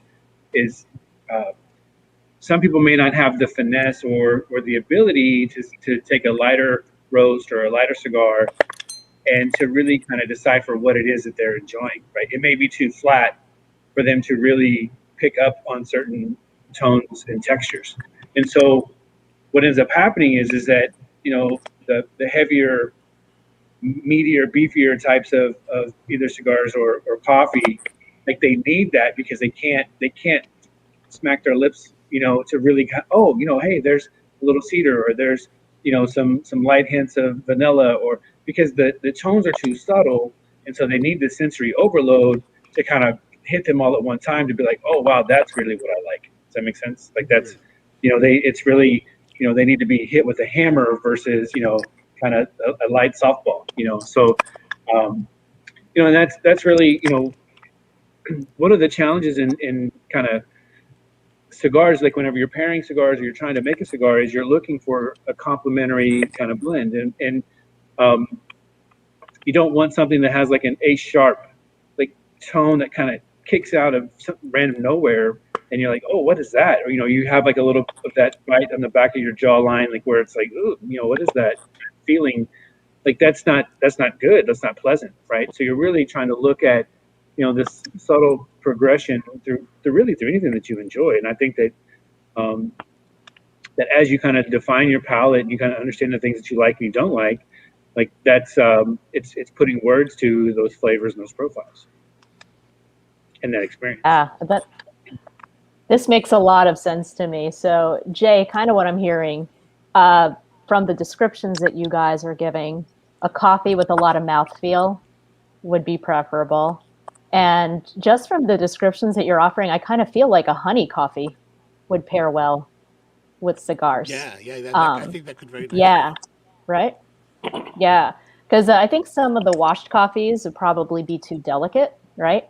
And then if you have a really bold, say, yeast fermented natural, something that's like in your face, that might not pair well just because it's too much, right? It might be too much. It kind of how, Sean, you were talking about flavors competing with one another. You want things to be Right. harmonious as opposed to competing. So yeah, so I'm just thinking about it. It's just good feedback for me because I know this is something that you like to do, Jay. And so if you in the future we're like, hey Joan, what do you got that would be good as far as a coffee to pair with cigars? I'll remember this conversation and be able to recommend specific things. Yeah, I mean, And, She's gonna call and you, so Mike, this is tomorrow and say, I have 500 pounds of honey coffee. You want to buy it? honey coffee is like kind of difficult to make. But Mike, I'm glad that we're having this discussion because now this gives you an idea of how we producers talk to our clients. Like, what are your customers looking for? What are you using this coffee for? And so it's just a lot of what you do as a producer is listen. Is just really, really listening to what people want and trying to kind of decipher that and translate that to what you can create at the farm level. So this is actually very useful to me because I can pitch stuff to you, Jay. All right, excellent. Sorry, go ahead. So I think with that, just kind of continue the conversation. So Jay is very familiar with several cigar shops that are in his proximity that do very well in cigar sales. So do you find like people just want to come in and just say, hey, I want my cup of coffee and they want to go? Or do you find like, hey, there's a growing demand for this, help me through this process of understanding like what I'm doing here, like the experience of the coffee itself, right? So what I'm asking is, so people from the cigar community, are you seeing more people kind of come in and go, hey, you made something the other day that I really enjoyed. What was that? And how do I get more of that? Or is it more of, hey, just give me a cup of coffee so I can kind of sit down and smoke a cigar, like. Right. It's interesting you asked that. I think it's how I've kind of always approached it is like in this niche of specialty coffee third wave that we're operating in, a lot of the approach has always been like they want to get in your face and talk to you about coffee nonstop. And you're just someone that walks into the shop for the first time. Like my approach has always been to like, if you come in and you're like, hey, can I get a coffee? We're not going to have too much of a discussion with you initially because you just want a coffee. So we're going to make you our basic black coffee. And hopefully you find that to your liking. And as you come back, well, presuming you come back, but as you come back and you try it again and you have more drinks, and at some point in time, I found that the returning guest will eventually become more curious and be like, hey, you know what?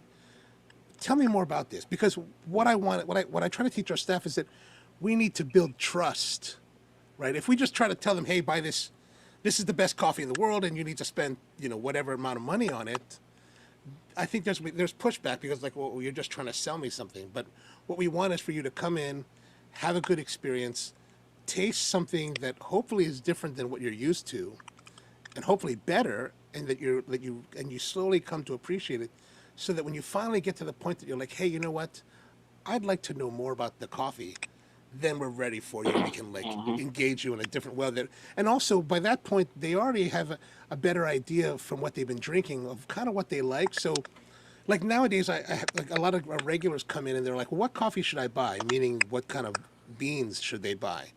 And our bean display has, a variety of honeys, washed, naturals, different roast levels, different origins. And so it's always kind of a little more of a nuanced discussion now where it's like, hey, what do you enjoy? Like, what are you drinking now? Do you enjoy darker roasted, lighter roasted, brighter, more body, chocolatey, nutty, fruity, tropical fruity, and from there, once based on what they're telling us, then we can more readily, guide them to something that hopefully they'll find even more enjoyable at home. That's the same. That's basically the same way it happens in a cigar shop. You get a person that comes in and they get one thing all the time. And the way I used to do it with a lot of the regular customers that came in, they had their cigars that they smoked all the time. And they would come up to the register or they'd be in the humidor and they grab what they always smoke. And I would just say, hey, you smoke that all the time. Let me put something else in your bunch. You smoke that and let me know what you think when you come back the next time. Because in my mind, like paying attention to what the people are buying, if a guy has 3 cigars that he always buys, I know what he's getting from those 3 cigars. So to kind of expand his cigar smoking and branch it out to different things and make that person a more well-rounded cigar smoker, I want to introduce him to some new stuff that he's going to get some new flavors and aromas from. And once you start doing that, this trust builds up. And they come back and they say, hey, I like that one you gave me last time. Give me something else.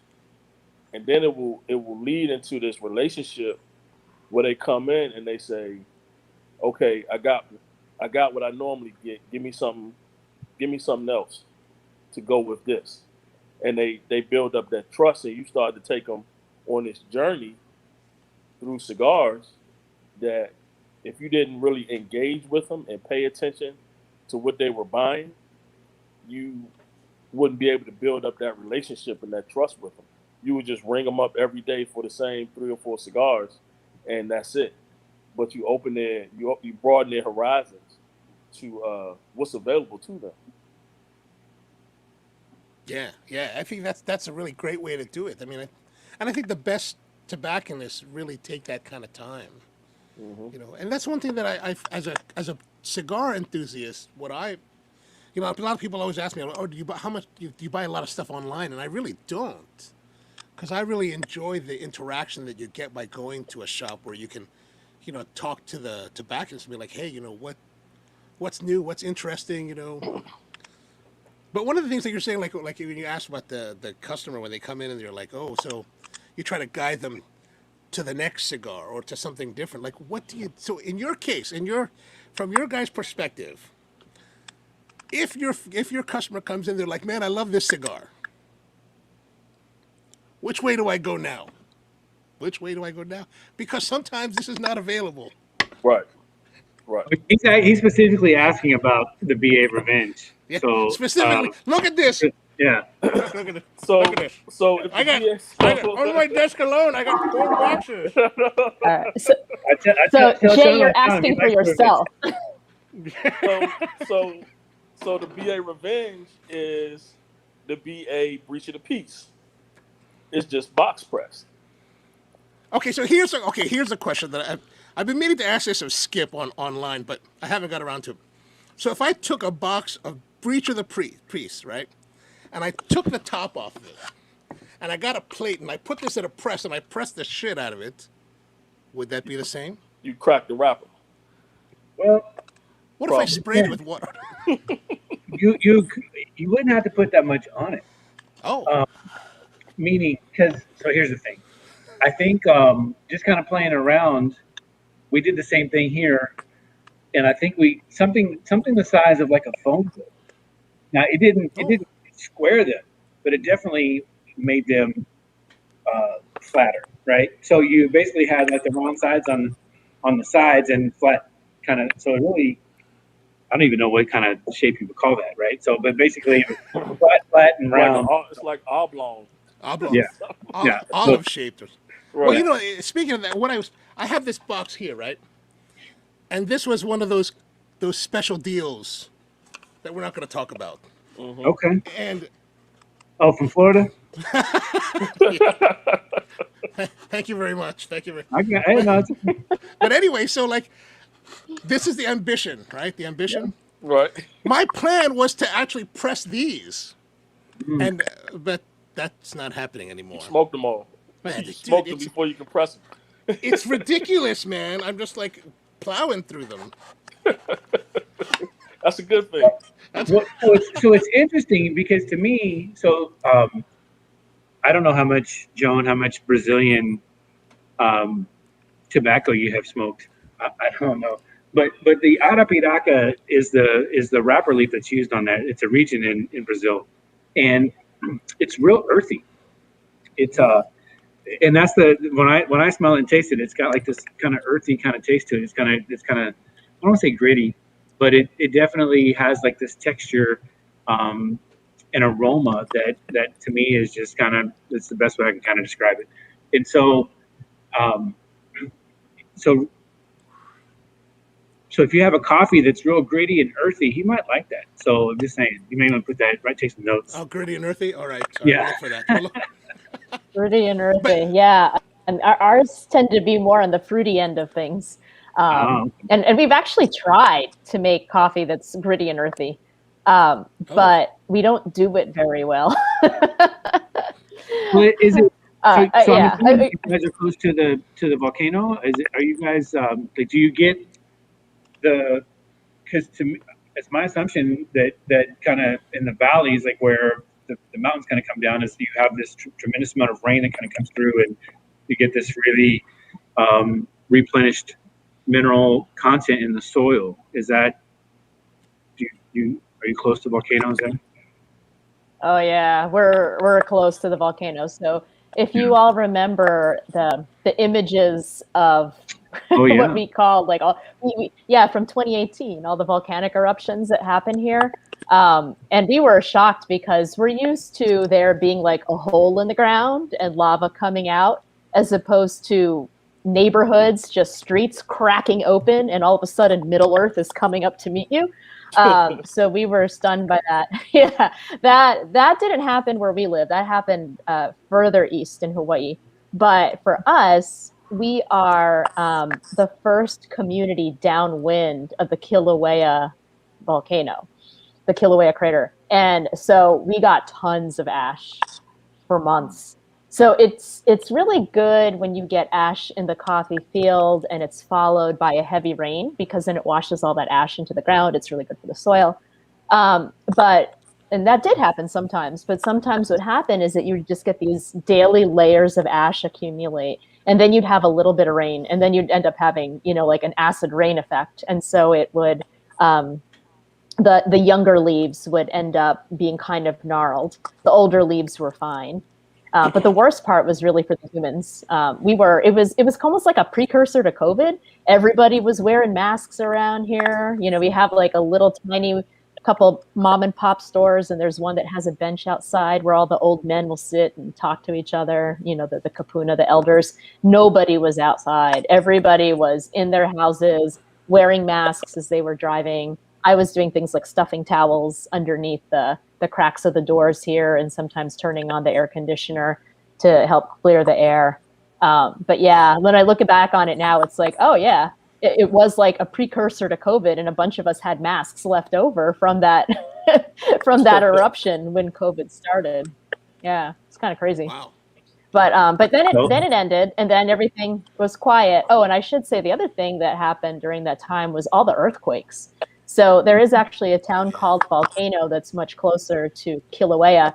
And I think it was something like every 30 hours, they would get the equivalent of like a 3.5.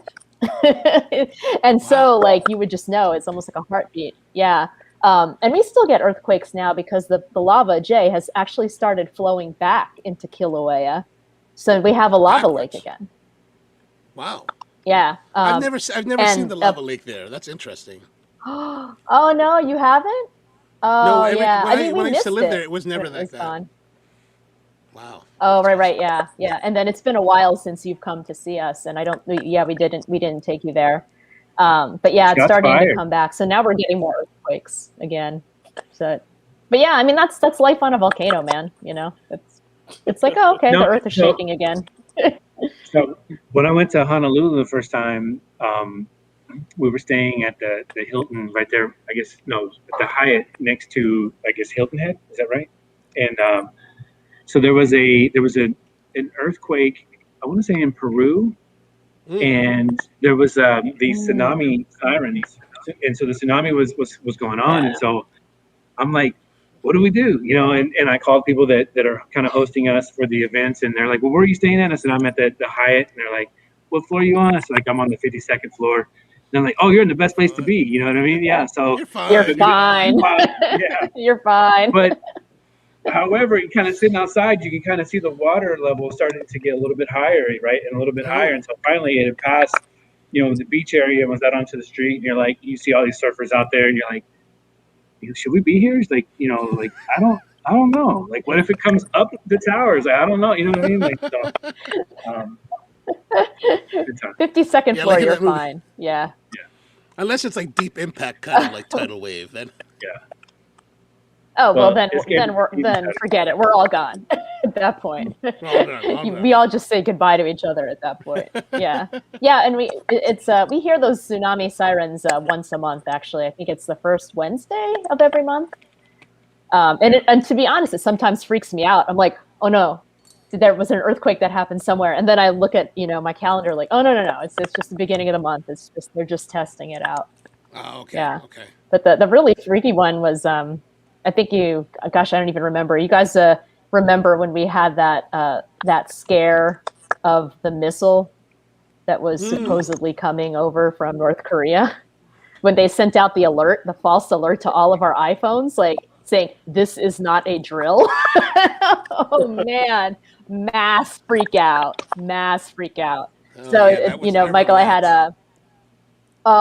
yeah, you remember that. There was a friend of mine. It's funny because, Mike, you were talking about how you're at one of the resorts worrying about the tsunami. So when that false alarm happened with this missile, there was a friend of mine who had literally just gotten married, and it was her last day on the islands on Oahu before she was going home, and they were having breakfast.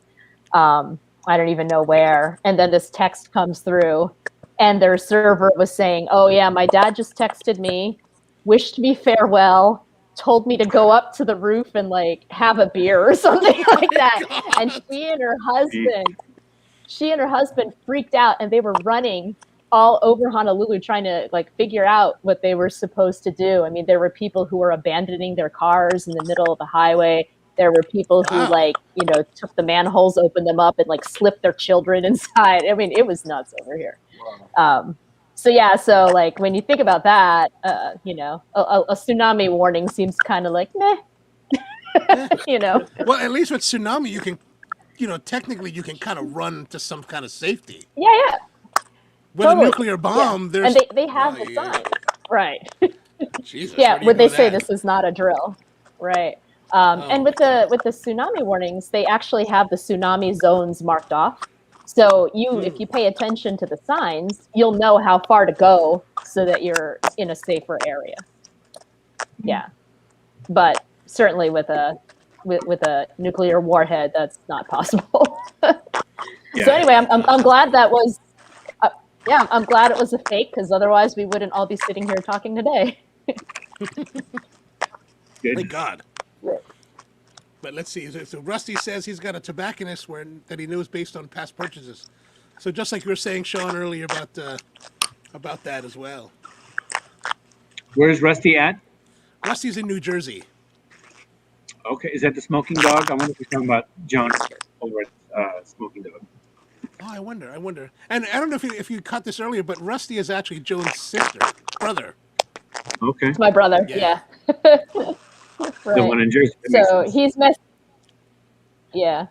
he's messaging you guys, and we've exchanged a couple text messages here. But yeah, he should come hang out with you guys. Yeah, we'd like sure. that. We'd like that very much. So if you're cooking, we're on our way. That's right. Absolutely. So but compare to this with the Revenge, it's just the wrapper that's different. Is that right? No, it's a completely different blend. They blend is because this tastes very different than the Revenge. It's much heavier, I think. Yeah. Well, before I say that, before I forget, today is Sean's birthday. Oh, all right. Happy birthday. I think he might be frozen. I can't Happy tell. birthday, Sean. Oh, yeah, you look frozen, Sean. There you go. Well, sort of unfreezing Oh, there he slowly. goes. There he He'll goes. come back. He'll come I back. guess it was a good birthday. It was a You good made him shine, Mike. I guess so. Yeah, he's watching. He had to turn off the screen. No, so Right. so yeah, it is a little heavier. Like I think that one, if you've ever had our Aquitaine blend, oh, his phone died. Okay, they were in the process of wishing you happy birthday, Sean. You ghosted on them. Yeah, I'm gonna take my headphones off. I don't know how the audio is gonna be without these, but can you hear me? Happy Okay. birthday, Sean. Yeah, it sounds Check, okay check. so far. Happy birthday, Sean. Happy birthday. Like, he's only 34 years old. Can you believe that? He's young as all get out. Wow. A youngin. They say black don't crack.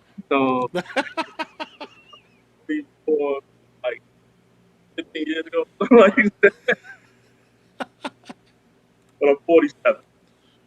Oh, 47. All right. That's within the range. That's in the range now. Right. Thanks a lot, bro.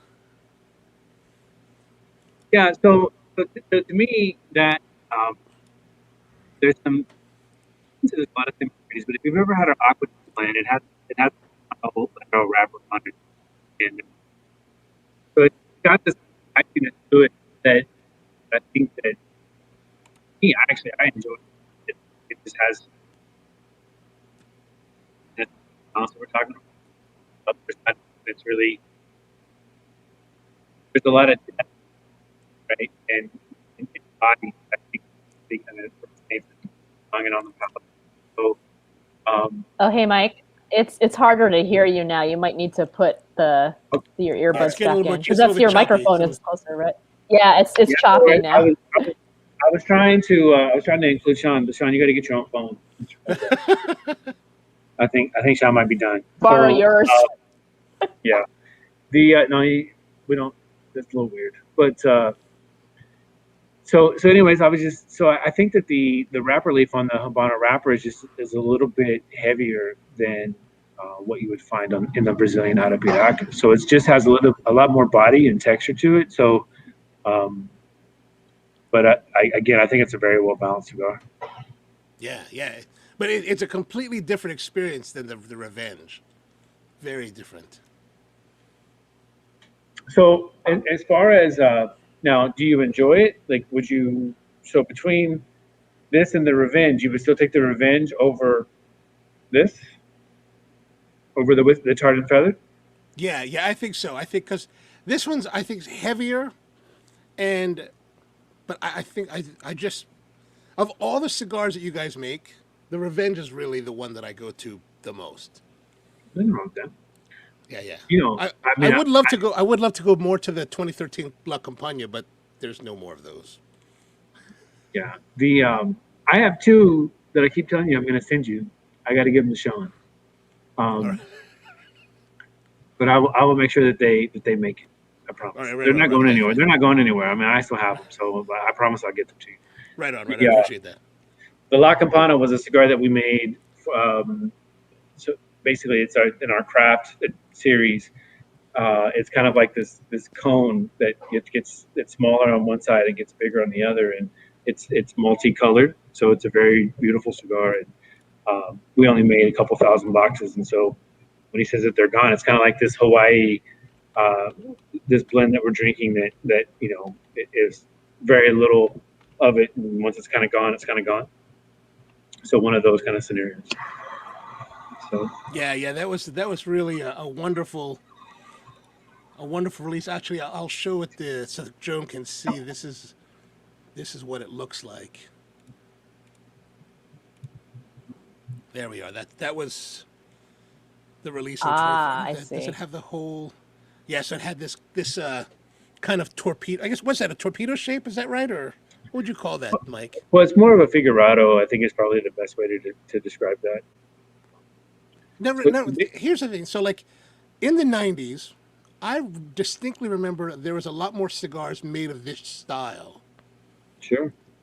Is that, do you recall that? Or am I just like, Well, no, I mean, I think that, if you look back to like Camacho, they had the I want to say the Liberty, I forget what they call it, but it had kind of a fat body to it. The wasn't the Liberty, it was the Camacho something or another. It's been a long time. But yeah, I think that you know, um, there's really nothing new in the cigar industry that you can really kind of do. I mean, I think everything is kind of, you've seen it all from box press to trapezoids to, you know, I mean, there's really nothing new that can kind of be done. And so there's really just kind of this evolution of trends that kind of happen that, ebbs and flows of people that try to create something that might be a little unique for that year or and so for us, I mean, that was really an opportunity for us to really kind of show some of the talent for the guys that made the cigars, because that series never was used a press or a cigar mold. So a mold is really kind of like this. So when they roll the cigars, they kind of have a bunch, and then they kind of stuff it in this little wooden box, and they kind of line them up. I think they hold like 13. And then they close the lid, and they put it into a press, and they kind of sit there for about an hour, hour and a half, and they rotate it over to get this perfectly cylinder shape. This cigar was actually used with newspaper, so they would start off kind of doing the bunch, and then on the outside newspaper, they would take kind of like a piece of paper and use a little bit of the newspaper to kind of do the first inch, come back the next day and kind of do the second inch, and then it took them about 5 or 6 days to complete the cigar. And so so it was really kind of this opportunity to kind of show off the skill set of some of the rollers in the factory and some of the kind of cool things that we could do. And so these never used the cigar press. This was all done by newspaper. And so just the time and effort alone is really difficult to do. But like I said, we're very fortunate that every once in a while we'll come out with something kind of uniquely, as a craft series, and that's really what it's really designed for, is to kind of show off, the talent of some of the rollers we have in the factory. So. Now, for something like these cigars, when you're developing the blends for them, is it you and Skip and Esteban that are all involved in it, or is it mainly done down there? How does that really work for you guys? Yeah, so I don't travel to Nicaragua as much as I used to. Early on, when we came up with the original kind of core line blends, which were Cro-Magnon, Aquatine, the Intemperance ECPA, and then the Whiskey Rebellion. I think the Neanderthal was most like something that Skip kind of did on his kind of graduating, because Skip was really in the U.S. and I was was doing a lot of the Nicaraguan stuff, and then it kind of shifted, and Skip moved down there to help get the factory kind of situated, and then I kind of took over the U.S. sales side. And so Skip spent 2 years kind of solid down there building the new factory, and then kind of when that was all said and done, he kind of blended the Neanderthal. And so, but I think that's kind of the uniqueness with Skip. I mean, Skip's been a cigar enthusiast for probably, I want to say about 25 years, and so I didn't really. My first cigar was in 2000, but really didn't get into cigars probably until 2006. Whenever I really. Which, I mean, now it's a long time, but then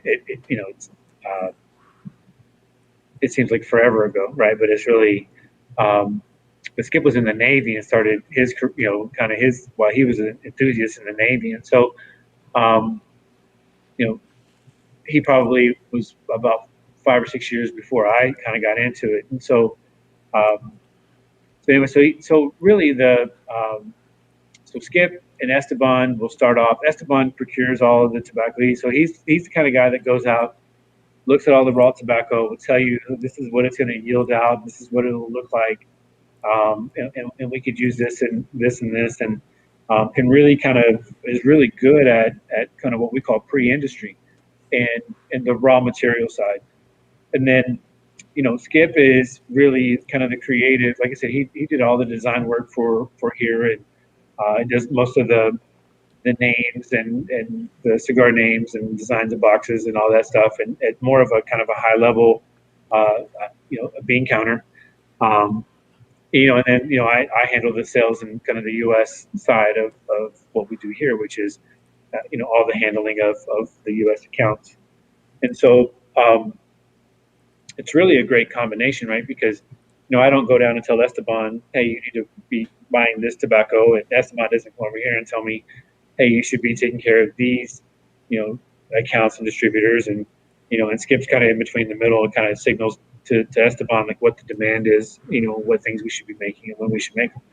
And so it really works out really well for what we do. And so Esteban comes up here, once a year or so, and it's been a couple of weeks, especially, kind of in July. I travel around, see a couple of shops, but really doesn't really get too involved.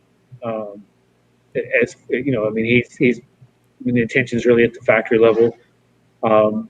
Pre-COVID, I was doing about 240 days on the road, and it's kind of been nice because I haven't had to travel at all in the last year. So, I want to get out, but I'm really not sure if I want to get out. And am I ready to be in front of crowds? And how that kind of plays out, we'll see. And I'm gonna stick my toe in it, kind of, see how that works out. But so, anyways, it's been a great run. I mean, we started this company. We started making the cigars and started the whole idea and concept at the end of December, and then came out in Orlando of 2012, and we started off kind of importing in 275, 300,000 cigars, first year, and now we're doing over 1 million. And so it's been a great run, and now we're looking at it for a new facility in Nicaragua to kind of expand and grow. The challenge is still, can you acquire and buy premium raw materials as you start to scale up, right? So when you're kind of at this $1 million or million cigar mark, it's easy to control, because I can say, hey, we're going to make 300,000 of Cro-Magnon, 300,000 of Octane, a mixture of intemperance lines and some Neanderthal, a little bit of LE limited edition stuff. And I could probably, we can probably, get the materials we need and buy and plan 2 or 3 years out in advance. But as you start to kind of scale and go to 1.5 to 2 million to 3 million cigars, it gets really hard, because in the tobacco plants, there's only so many of the premium high level parts of the plants that we use. If you think of it kind of as a Christmas tree, the bottom part, Seiko, it yields more of it, but it's really a lot flatter as far as taste. And really, when you kind of get into the Viso and the Seiko, you get a lot more depth, a lot more texture, but the tobacco plants don't yield out the same amount. So the amount of primings that you get are going to be less and less as you kind of go up to the crown of the plant. So that's really challenging whenever you kind of pigeonhole yourself into the premium parts of the availability of that tobacco, because there's only so many plants. It only has so much that it grows. And then when you open up the tobacco leaves, when you're looking at them, you're inspecting them to make sure that there's no discoloring of tobacco leaf as far as the color, or small holes that may become bigger holes as it grows. And so it really is quite challenging. And that's really where Esteban's skill set is really why he does what he does, is because he really knows that side of it really well. I have a baseline kind of rudimentary kind of understanding of how it works, but I'm not in it in the day-to-day, right? So I'm very dependent on Esteban to make sure that he's doing that aspect of it. So then that way, when I get to the consumer side, I can guarantee them that they're going to have a very good experience when they enjoy our cigars. So it all comes kind of full circle. I see. And so what I'm curious, because like to kind of correlate it with Joan and coffee and how we do things, in your case, are you buying the coffee? Are you looking for tobacco that's already been, I guess, pre-industried and fermented, or are you actually working with the farmers themselves to cultivate the Okay, both. Both, yeah. I mean, so originally, so what happens is we're very fortunate. We work with we have very good partners that when they will bring in containers and say, hey, come look at and see what we have. And then Esteban will go through these pilons, which pilons about 4,000 pounds of tobacco. That's kind of this very large, kind of about the size of a table, a dinner table, probably 3.5, 4 feet tall. Maybe not that tall, maybe three to 3.5 feet tall. And what they're doing is they're constantly rotating that bulk. And so during that time, they're constantly adding pressure and humidity, water and humidity to it. And what they're trying to do is take out. They basically, as it's starting to ferment, they want the sugar content to kind of to broaden, right? And they're trying to keep it alive during that process. And so, but you don't want it to become a compost pile, right? So, so about once a month or every 45 days, they'll take the very top tobacco stuff and flip it to the bottom and then build that and rotate that over, and it'll sit there for about 30, 45 days and then build that. And it takes probably, probably about a solid 13 months for that, depending on how thick and how the texture of the tobacco, right? So thinner tobaccos, probably 6 to 7 months, 8 months. And then the thicker tobaccos like the Maduros or heavier types of tobacco, 12 to 13 months. And so every time that the temperature gets up to about 125 to 129 degrees, and the humidity is right, anyways, they're constantly kind of rotating it. And so that pilon generates a ton of heat. It's basically a compost pile. And so, but you don't want it to rot and you don't want it to get bad. So you're constantly working with it to keep it kind of going while you can. And you want to take out all of the kind of the nicotine and harshness out of the tobacco leaf and really and bring in the sweetness of the tobacco. And you want it to become what they call parejo, which is completely one color all the way across it. So you want it to be completely even. And so it's a really cool process that obviously hasn't changed over the last couple hundred years, and so that's what Esteban does. Esteban will go in and kind of look at it and go, okay, hey, this is premium. This is going to be great. This is exactly what we're looking for. It's the size. We can get this many cuts out of it. We can make this many cigars out of it, and so that allows Skip and I to kind of program. Okay, this is how many we can sell. This is what we'll be able to distribute on this side. So. It comes full circle. I see. Is that so? Oh man, you're ferment. Sorry, Jay. Go ahead. Go ahead, Joan.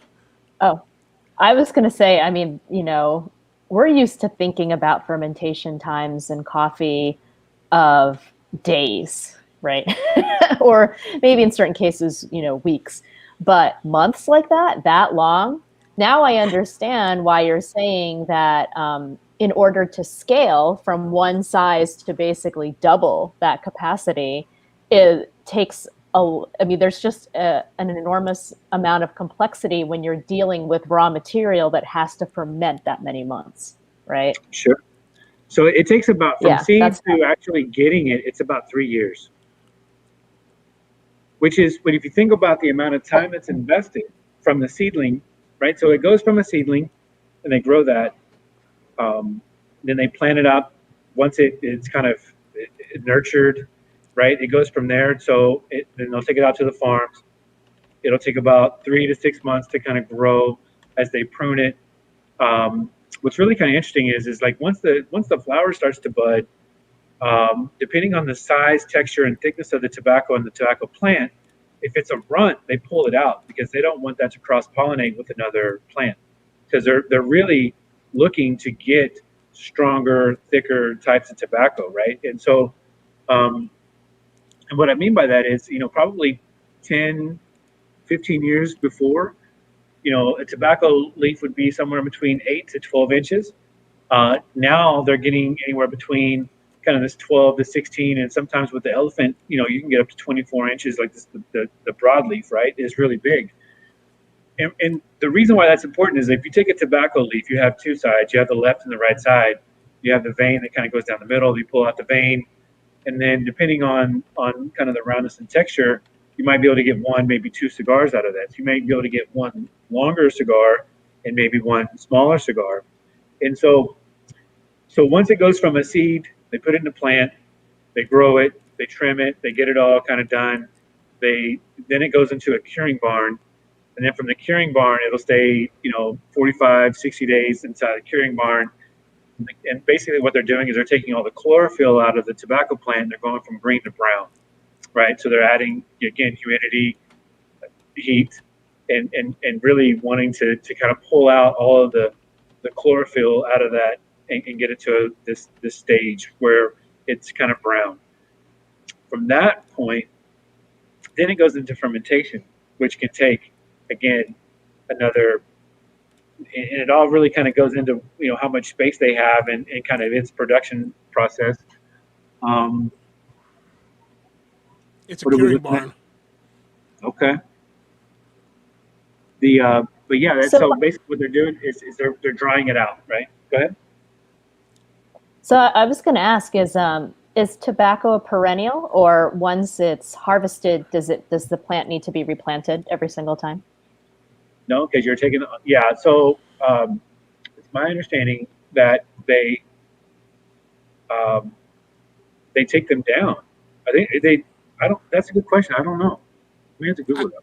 I think it's only a one-time use, from what I've seen. Yeah, it's a one-time use, because typically the crops kind of get turned and then they rotate over to another thing. They till it up, and then they use another section, plant that one, and then till it up, and then they go back to another section and they kind of grow there. So I think it's just a one and done thing. But okay, that makes sense if they're practicing crop rotation. Yeah, it's really different in coffee. Well, for coffee, once you plant it, once you've got your seed and it germinates, it'll take about 5 years to get to your first full crop. We can start getting a little crop at about 3 years in. And then once we harvest, again, we're really fermenting for more of a matter of days. If you want to do super long fermentation, maybe a matter of weeks.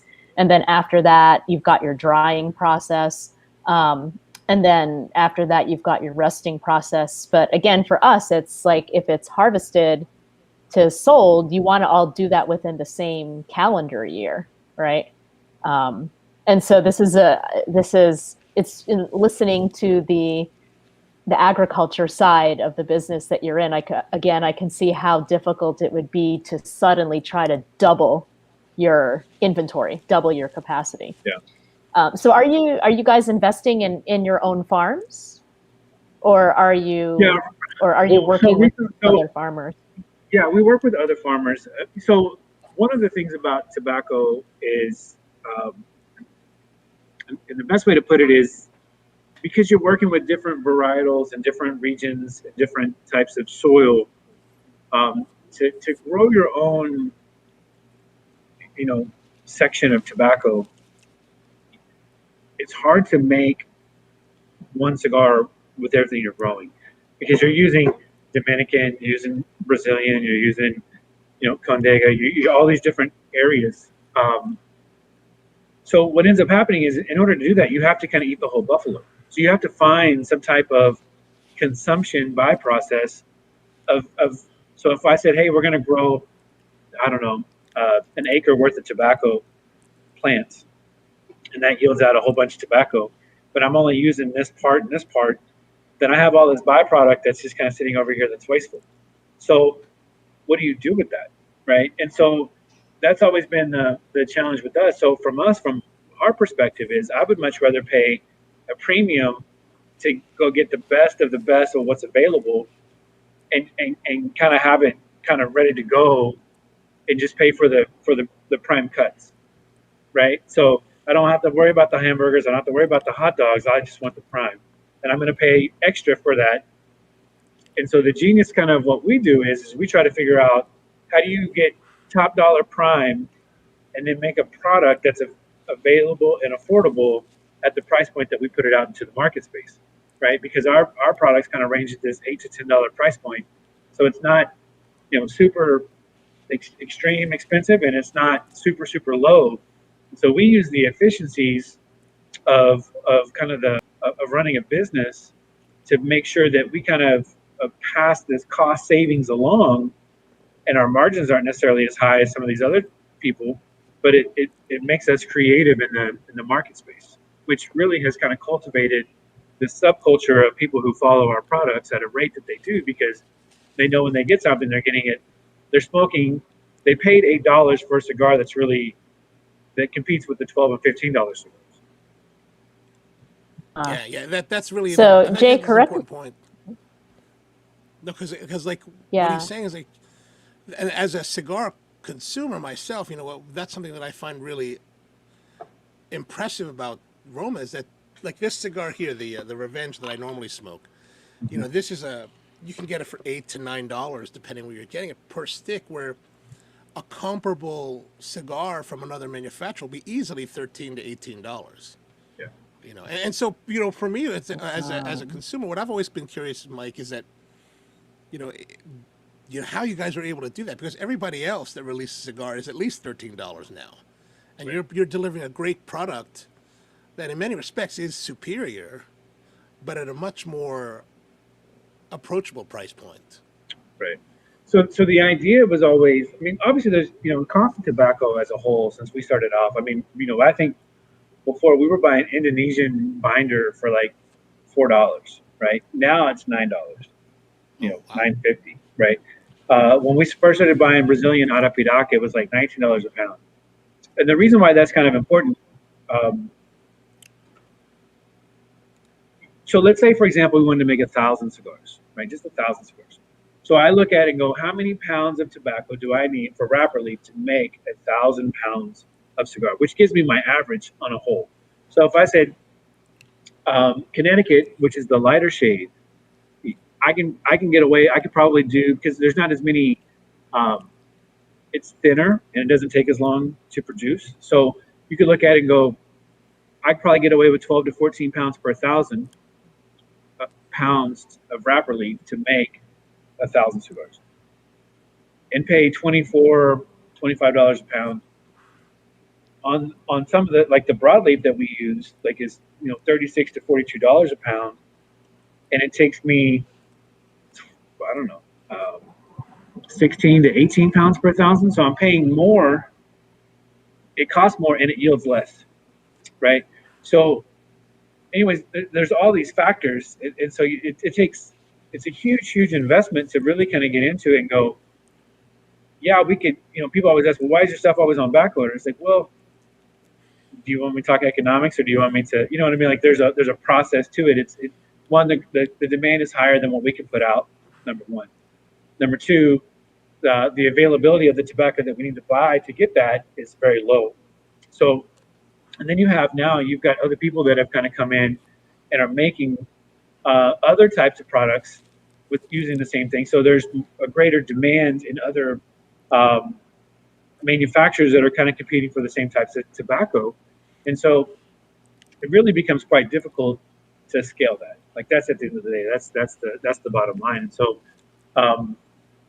so you're looking at time, you're looking at money, because you have to pay for it up front, right? So, if I said, we're going to do 300,000, 350,000 cigars, and I know what my yield is for that, I know what my pound is, you're talking 5 to 7, 10,000 pounds at $40, right? It adds up, right? So, and you have to have that liquid, right? You were talking about cash flow, right? So you have to make sure that in order to kind of put all this stuff into the pipeline, that you have the capital, you have the availability, and then you have the demand to sell through that, so that way you can reinvest and start it all over again. So it never stops. And so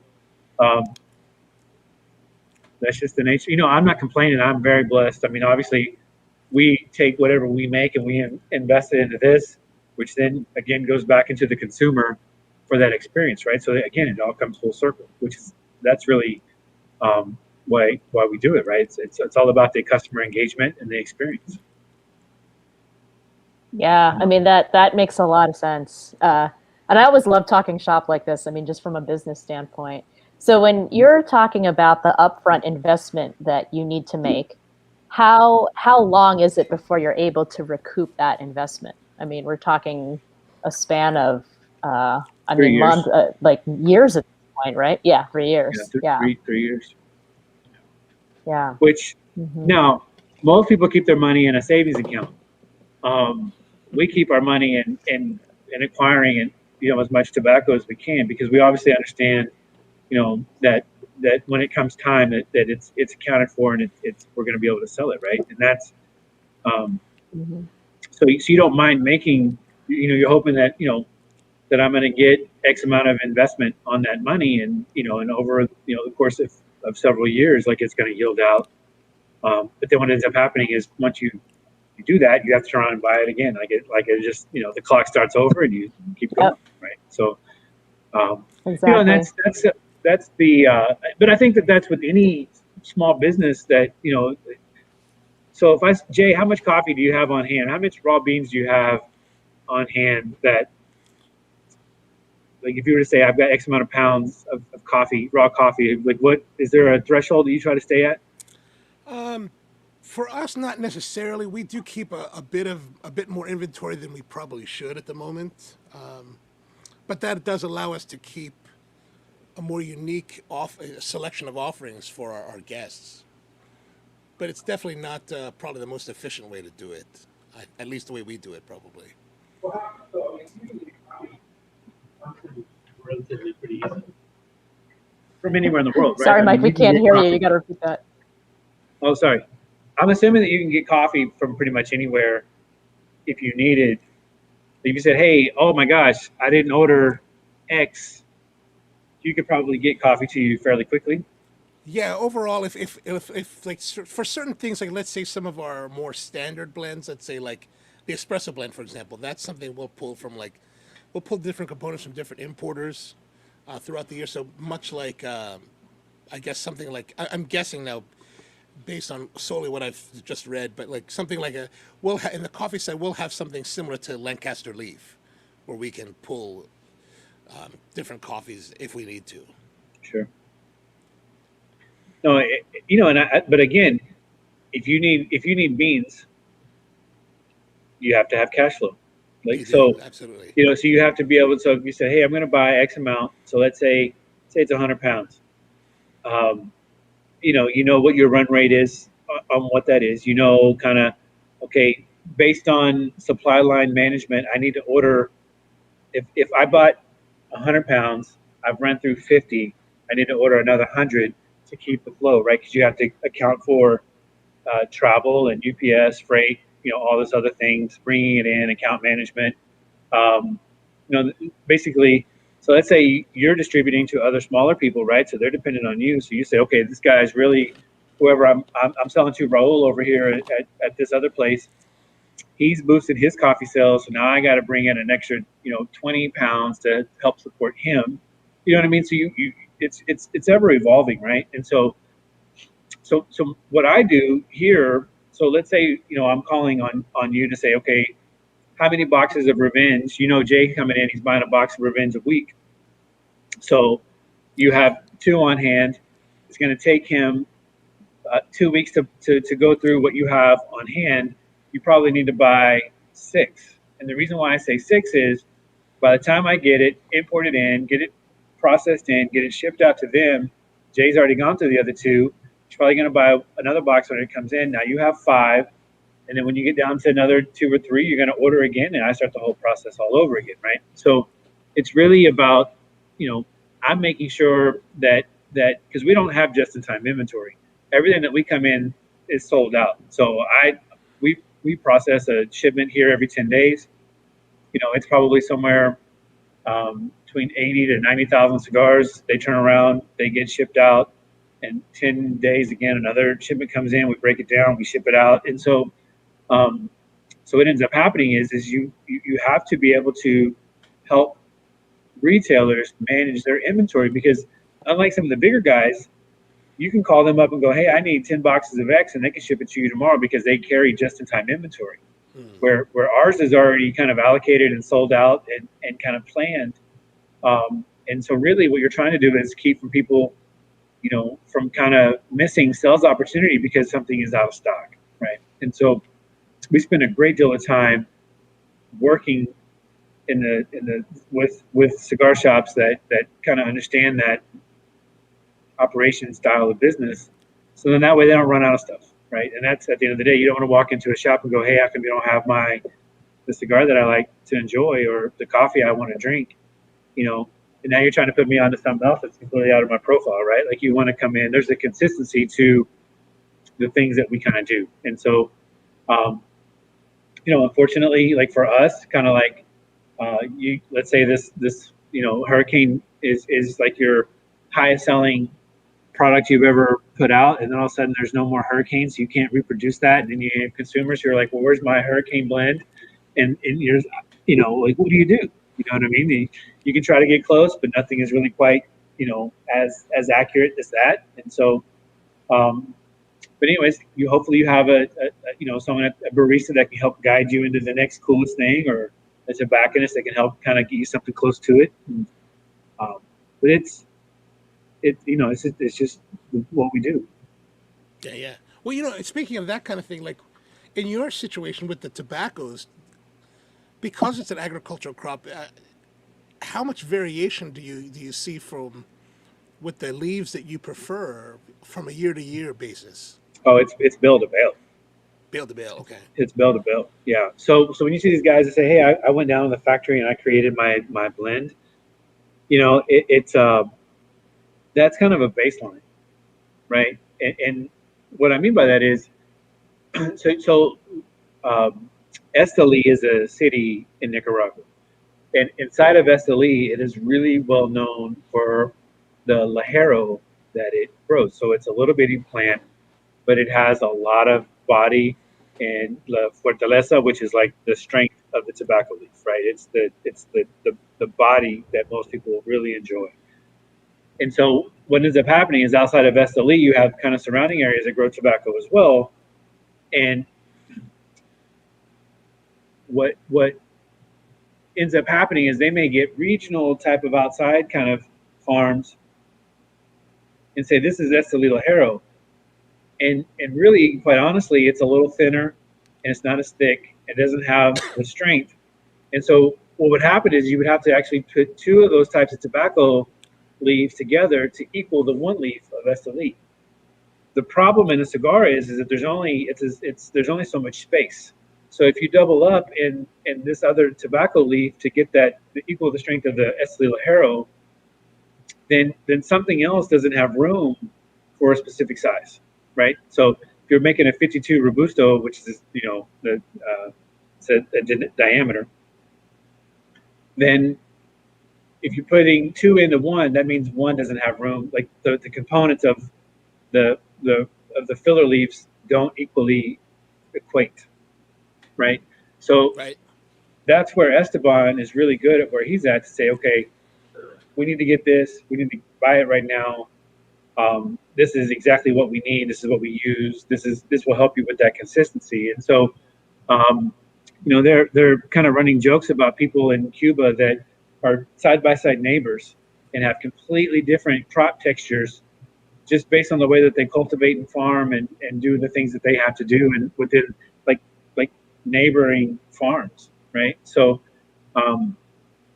so that inconsistency, so somebody may say they're from a specific region, but they may not grow it like the guy that you like to buy it from because you know what you're getting. And so anyway, so you're trying again from a manufacturer, you're looking to avoid those kind of pitfalls of I want the guy that I get it from all the time because he knows the way I like him to grow it, versus the substitute guy that's kind of like the generic knockoff, right? So you're trying to avoid those types of things. I see. Well, one of the things I've always been curious with, like the different manufacturers that are out there, that you see them talk about their cigars, but when it comes to like the filler, binder, and wrapper, they become very coy about what they're doing and what tobacco they're using. And one of the things I've always wondered is like, there's some of that in the coffee business as well. One of the approaches that I've always taken is that when we ever come to blends and people ask us, well, what's in it? I usually tell them, or even print on our packaging, that this is where the coffee's from. This is all the details about it. And my thought is with coffee is that, I'm comfortable telling the public what we're doing, because for someone to actually recreate what we're doing becomes, I believe, very, very difficult, because Of course. they don't have the relationship. They don't have the same they won't have the same access to the same crop of coffee that we're using. So I always kind of wondered why in tobacco are a lot of manufacturers like really, really like close to the hip about it.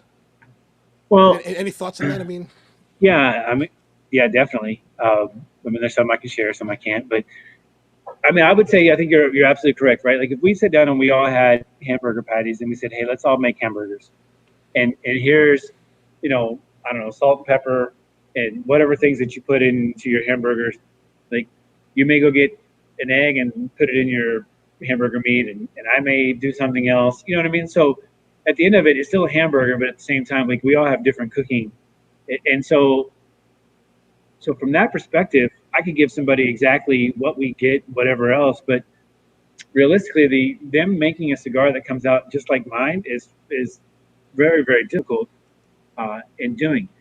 I would say that the reason why people are kind of more kind of closer to the chest with certain things would be if something becomes a hit and people say, oh man, I really like whatever. Sorry, Brian. I hope I didn't, Take care, Brian. yeah. yeah, thanks, Thanks Brian. for staying on. The reality is that you don't want someone to kind of go out and say, okay, like Esli Lajero, whenever it became like one of the hottest things ever.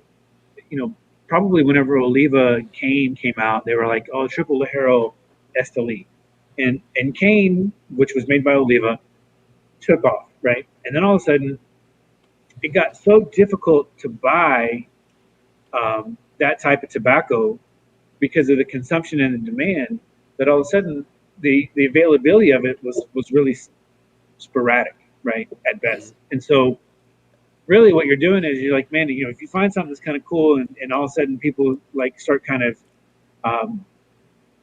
buying it because of the popularity of someone's success, really you don't want other people trying to jump on that bandwagon. And you're trying to prevent that, right? So that's really what it comes down to. Like, again, broadleaf Maduro, the stuff that comes out of the Connecticut River Valley is so hard to get, and it's really good. Like it stands on its own. But in the Connecticut River Valley, there's less and less people growing that tobacco because they can make more money selling the land to developers, and there's not as many people who want to work in the tobacco field, and so you're seeing less and less produced, and so people are constantly fighting over getting those types of tobaccos, right? So I think that has a lot to do with why people kind of keep it a little bit closer to it. And the other thing about it, I think, is really, you know, if someone said, hey, you know, I've got X amount of this type of tobacco in my cigar, and you're like, I took your cigar apart, it didn't have that in there, you're full of shit, excuse my language. You know, I think that has a lot to do with it as well, too, right? So. Do you find that there's a lot of people that will claim to have certain tobaccos that don't? Of course, yeah. Oh, okay, okay.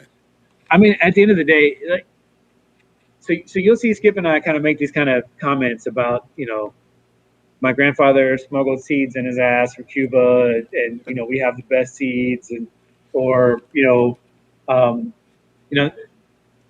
so the reality, you know, this was this tobacco was forgotten in the back of the barn house, you know, the back of the factory, and we pulled it out. It's been there for 20 something years, and it's you know, there's only so much of it. You know, a lot of it becomes marketing hype, right? And at the end of the day, I'm not in their place, but at the end of the day, I know in our facility, if somebody had forgotten that there was tobacco over here, I'd be saying, you know, hey, why didn't we use that before we bought this other stuff? You know, like it just doesn't logically kind of make sense. And you don't. At the end of the day, it's all fun and games, right? But you don't really. There's just a lot of smoke and mirrors in the cigar industry, and at the end of the day, it's I don't know. I like to pick fun of people, you know, but I'm one of the nicest guys, you know. But at the end of the day, everything that, like, we're super transparent with what we do. Like, there's no reason to hide. There's no reason to lie. We make, you know, we're not the biggest, we're not the smallest, you know, facility. You know, we're just really honest with what we do and how we do it, and wish that it's kind of like whenever you probably, like, when you met some of your people that you looked up to when you were kind of getting into the coffee world. and you meet them and you kind of pull the curtains back and they're not like what you thought that they were or who they were going to be or whatever, it kind of ruins and dilutes this image that you've kind of held into your head, especially like, when I got into the cigar industry, I looked up to a lot of these people, and a lot of these guys are really legit, right? Like I don't want to say like there's this, but there's like one or two, let's be honest. There's like a handful of people that really make it bad for the rest of it. And I think that that's really what it comes down to is just be honest with who you are and what you are. And then that way, as a fan, I'm not soured by the reality of what I have come to know as knowledge. So that's my personal perspective. No, yeah, I get that. I totally get that. I totally see that as well. I mean, there's definitely, in my experience with coffee, there's definitely been parallels to that. Yeah. So there are actually a lot of parallels, to be honest. Yeah. And that's why I keep, yeah. It's also why I keep asking questions about the agricultural side of things, because there are a lot of parallels on that end for sure.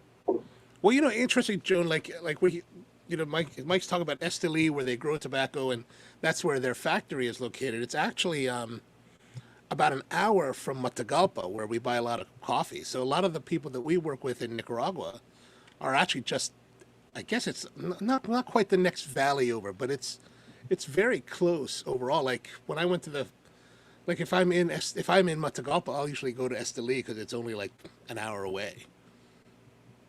So it's really interesting to see how they all blend together, or where Esteli is dominated by coffee, and then Jalapa further north, like next to Jalapa is Ocotal, where one of our other growers is, and then Esteli in Matagalpa, which is an hour south, again it's dominated by coffee. So I find that there's a lot of symbiosis between the coffee and the tobacco side of things. Yeah. Makes sense. I can tell just by listening to you guys. Yeah, for sure. I mean, are you actually going to visit tobacco farmers, Jay, or no?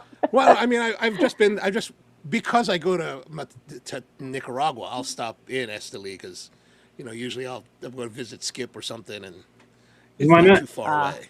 Okay. Yeah. You're just out in the neck of the woods. You might as well go ahead and take a little detour.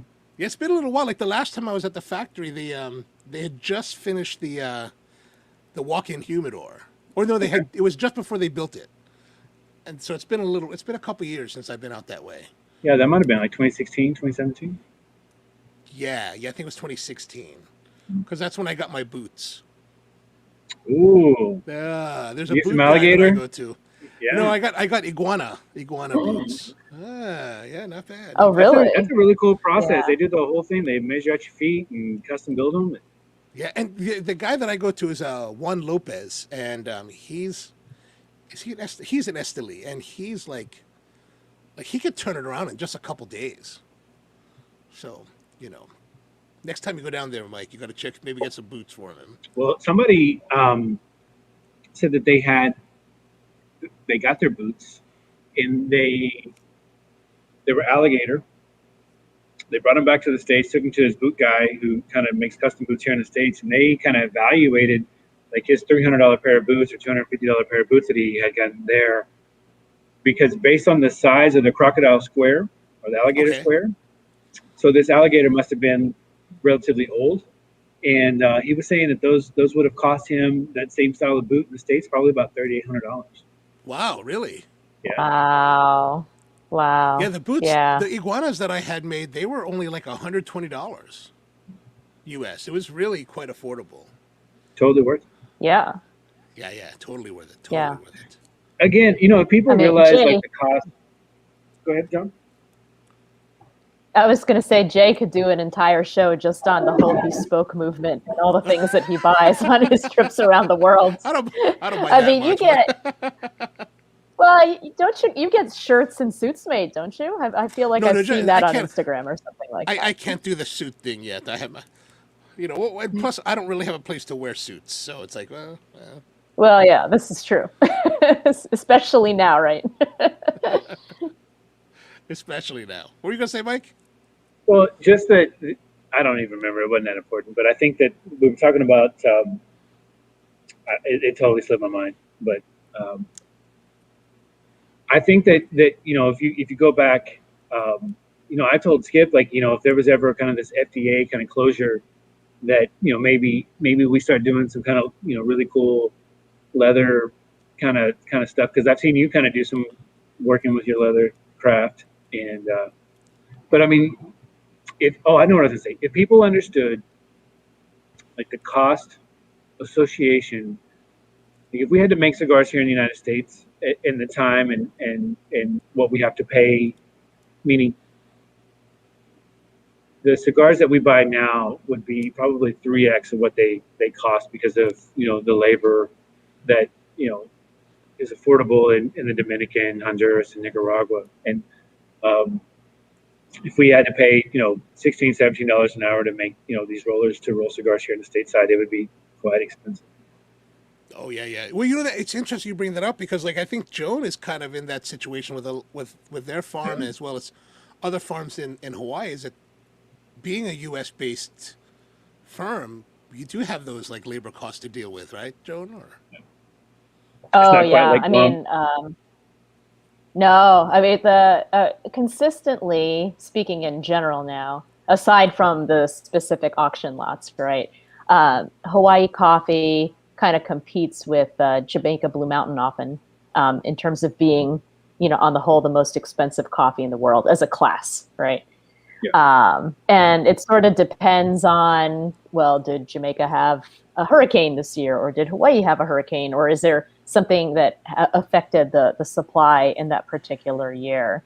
So it would be, I think that's one of the reasons why you see so many Hawaii producers do the value add. There are some small farms in Kona that are selling cherry to the bigger mills.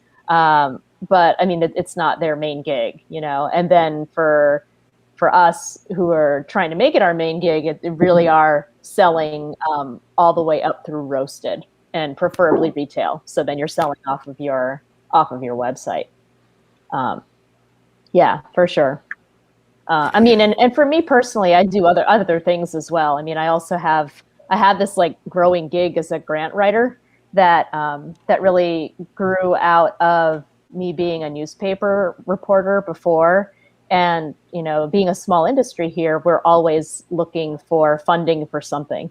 And so I'm pretty good at writing grants. And so that's kind of picked up steam a lot, especially now that, everybody's working together to try to address coffee leaf rust here in Hawaii. So I've spent part of the last week just sort of editing a white paper that we're using to present to private donors, and then also the state legislature here, to illustrate what could happen if you were to lose the Hawaii coffee industry to coffee leaf rust. So I do a fair amount of that kind of stuff as well. Oh, nice. Yeah, I don't know. I'm one of those geeky people like who likes to read economic reports and crunch numbers and write them up. So that's like fun to me. And I know for most people, it's like, oh my God, I can't do this type of writing. But to me, that's actually really fascinating. So yeah, I just get roped into projects like that. Awesome. As long as you enjoy it. Yeah. Absolutely. All right. I guess we've been. Yeah, I do. And yeah. Yeah. Oh yeah, we've been on for for quite a long time. Yeah. I guess we should wrap it up. Any final thoughts for the audience? Buy low, sell high. All right on. No, that's true for every business. Yeah, right. So I'm kind of curious to what Tony's asking about if you ever visit a factory or in a farm, you'll never complain about the price of a cigar again. I'm not saying me personally. I'm just saying I think the consumer concept is, whenever you get in, I think that the obviously, like, she's part of the U.S. continent, right? Like, I didn't really even think about that. Like, you're paying kind of U.S. prices for labor, right? And so compared to Jamaica, who doesn't have that. Now, Puerto Rico may, but not necessarily Jamaica, right? So whenever you're looking at, but again, I think the consumers nowadays are smart enough to kind of put two and two together. Like, if you're, if the product is consistent enough and it's good enough, they'll pay for it, right? And I think that is really what it comes down to is the experience from what the consumer gets and what they enjoy. Yeah, for If sure. if I they're mean, going, so. absolutely, and just having internet connection, right? And just as one of our clients had said, what's great is that you're obviously fluent in English, so that you can explain all of this stuff firsthand from the farmer, or do a write up firsthand from the farmer. But it definitely helps to have shows like this, to have social media. There's just so many ways to educate the consumer. And I know that I've been kind of thinking in the back of my head, Mike, for your customers, like anyone who'd be listening to this, I don't know how often you dive this deep into the actual making of the cigars, but I was like, man, for your customers, this would probably be a really fascinating talk, and it would answer the question as to why is my stuff always on back order every time I try to order, Sure. Yeah. I think it's really useful to have I think platforms like this. and it's really interesting, like when you're taking two different industries and you're saying, hey, these are our challenges, right? The reality is they're not really unique to us. Like it's a cross industry type of situation to where supply line is supply line management, no matter what it is, right? Like what I mean by that is, if you go into some of these stores, if you're able to, right, in your area, like there's no inventory, like, and that's in a retail, Best Buy, that's Bed Bath and Beyond, that's Dillard's and Foley's, like the stores look barren because the manufacturers have shut down. They're not shipping. There's delays in shipping. There's all these types of things that have kind of come to a grinding halt. And again, earlier in this conversation, I said, if you would have asked me back in March, April, what was going to happen to our company, I would have told you, I think we're done. Like, I don't know how we're going to survive this. And then all of a sudden, God willing, like all of a sudden, people are at an all-time high. You know what I mean? Like there's a demand that was greater than what we could really kind of put out, right? So, I think that, but I don't. That's not unique to my industry. That's not unique to your industry. It's like, again, that's just kind of the small business kind of ebbs and flows of what's kind of happened, and the adjustment of what's going on in the environment in which we have to produce. Hopefully, Jay's coffee shop will continue to thrive, and people will come in, and he'll be able to put out great content. So. But for manufacturers, it's one of those things that you're dependent on guys like Jay and Raul at Tobacco Leaf to help beat the drum for your product that we produce, right? From a coffee perspective and from a cigar perspective. Like, we're super dependent on these guys as being like the megaphone as to why they should enjoy this cup of coffee or this type of cigar. Yeah, it definitely helps. And I also wanted to throw in just another layer of complexity. Like, neither you nor I are dealing in widgets, right? I mean, ultimately, we're also dependent on nature. So if something happens so that a tobacco crop gets like screwed up one year, it's the same thing. If something happens here in coffee, then yeah, there's that added level of rolling the dice. So, we had that in Connecticut. There was so much rain that it kind of rotted out the Connecticut broadleaf that had happened, and I want to say about 2 years or so ago. Like it just wasn't good. So we actually, but again, we're transparent enough to kind of go out on Facebook and social media platforms and say, you know what, until this kind of adjusts itself, we're not going to make these types of cigars. And so again, you kind of go into the lab and you kind of come up with something different. So in that era, that's actually how this cigar that Jay's smoking, the Whiskey Rebellion, went out to a national kind of level, because at one time it was a store exclusive. So we didn't have the broadleaf, but we had tons of this other type of tobacco. So we were able to kind of plug in slots in the production side. And so you're absolutely correct. I mean, you never know like what Mother Nature's going to, today there's an ice storm in Texas, in Austin, Texas, which rarely happens. 2 of my trees froze over and fell down. Right. So, so I've got to go home and deal with that. Right. So now think about that in a tobacco farm or an orange farm or, a fruit farm or whatever that has to happen. Like, probably 4 or 5 years or so ago in Florida, there was an ice freeze that came down and stunted all of the orange farms that were, and all of a sudden you saw prices shoot up, right? Because no one, there wasn't a lot of supply to, so the demand was higher, so then the price adjusted, and so Mother Nature can always throw you a curveball. You're absolutely right. Yeah. Okay, good. Well, All right, I Jay. guess we should. It's been 2.25 hours. I know it's longer than we talked about, but thank you for hanging in there. No problem. That's perfectly fine. It's a really good conversation. Thank you for having me I on, enjoyed it. Jay. Always a pleasure to see you. Well, thank you guys. So for all of you guys watching, thanks for tuning in. Really appreciate you taking the time to join us this week. We'll be back again next week with another round of cigars and coffee. Next week we're scheduled to do what are we doing next week? We're doing, where is it? We'll be doing on the 18th the Plasencia Almaforte Sixto 1I. Sixto. So be sure to tune in again Thursday night, 8 p.m. Thanks for tuning in. Really appreciate you taking the time with us. See you next time.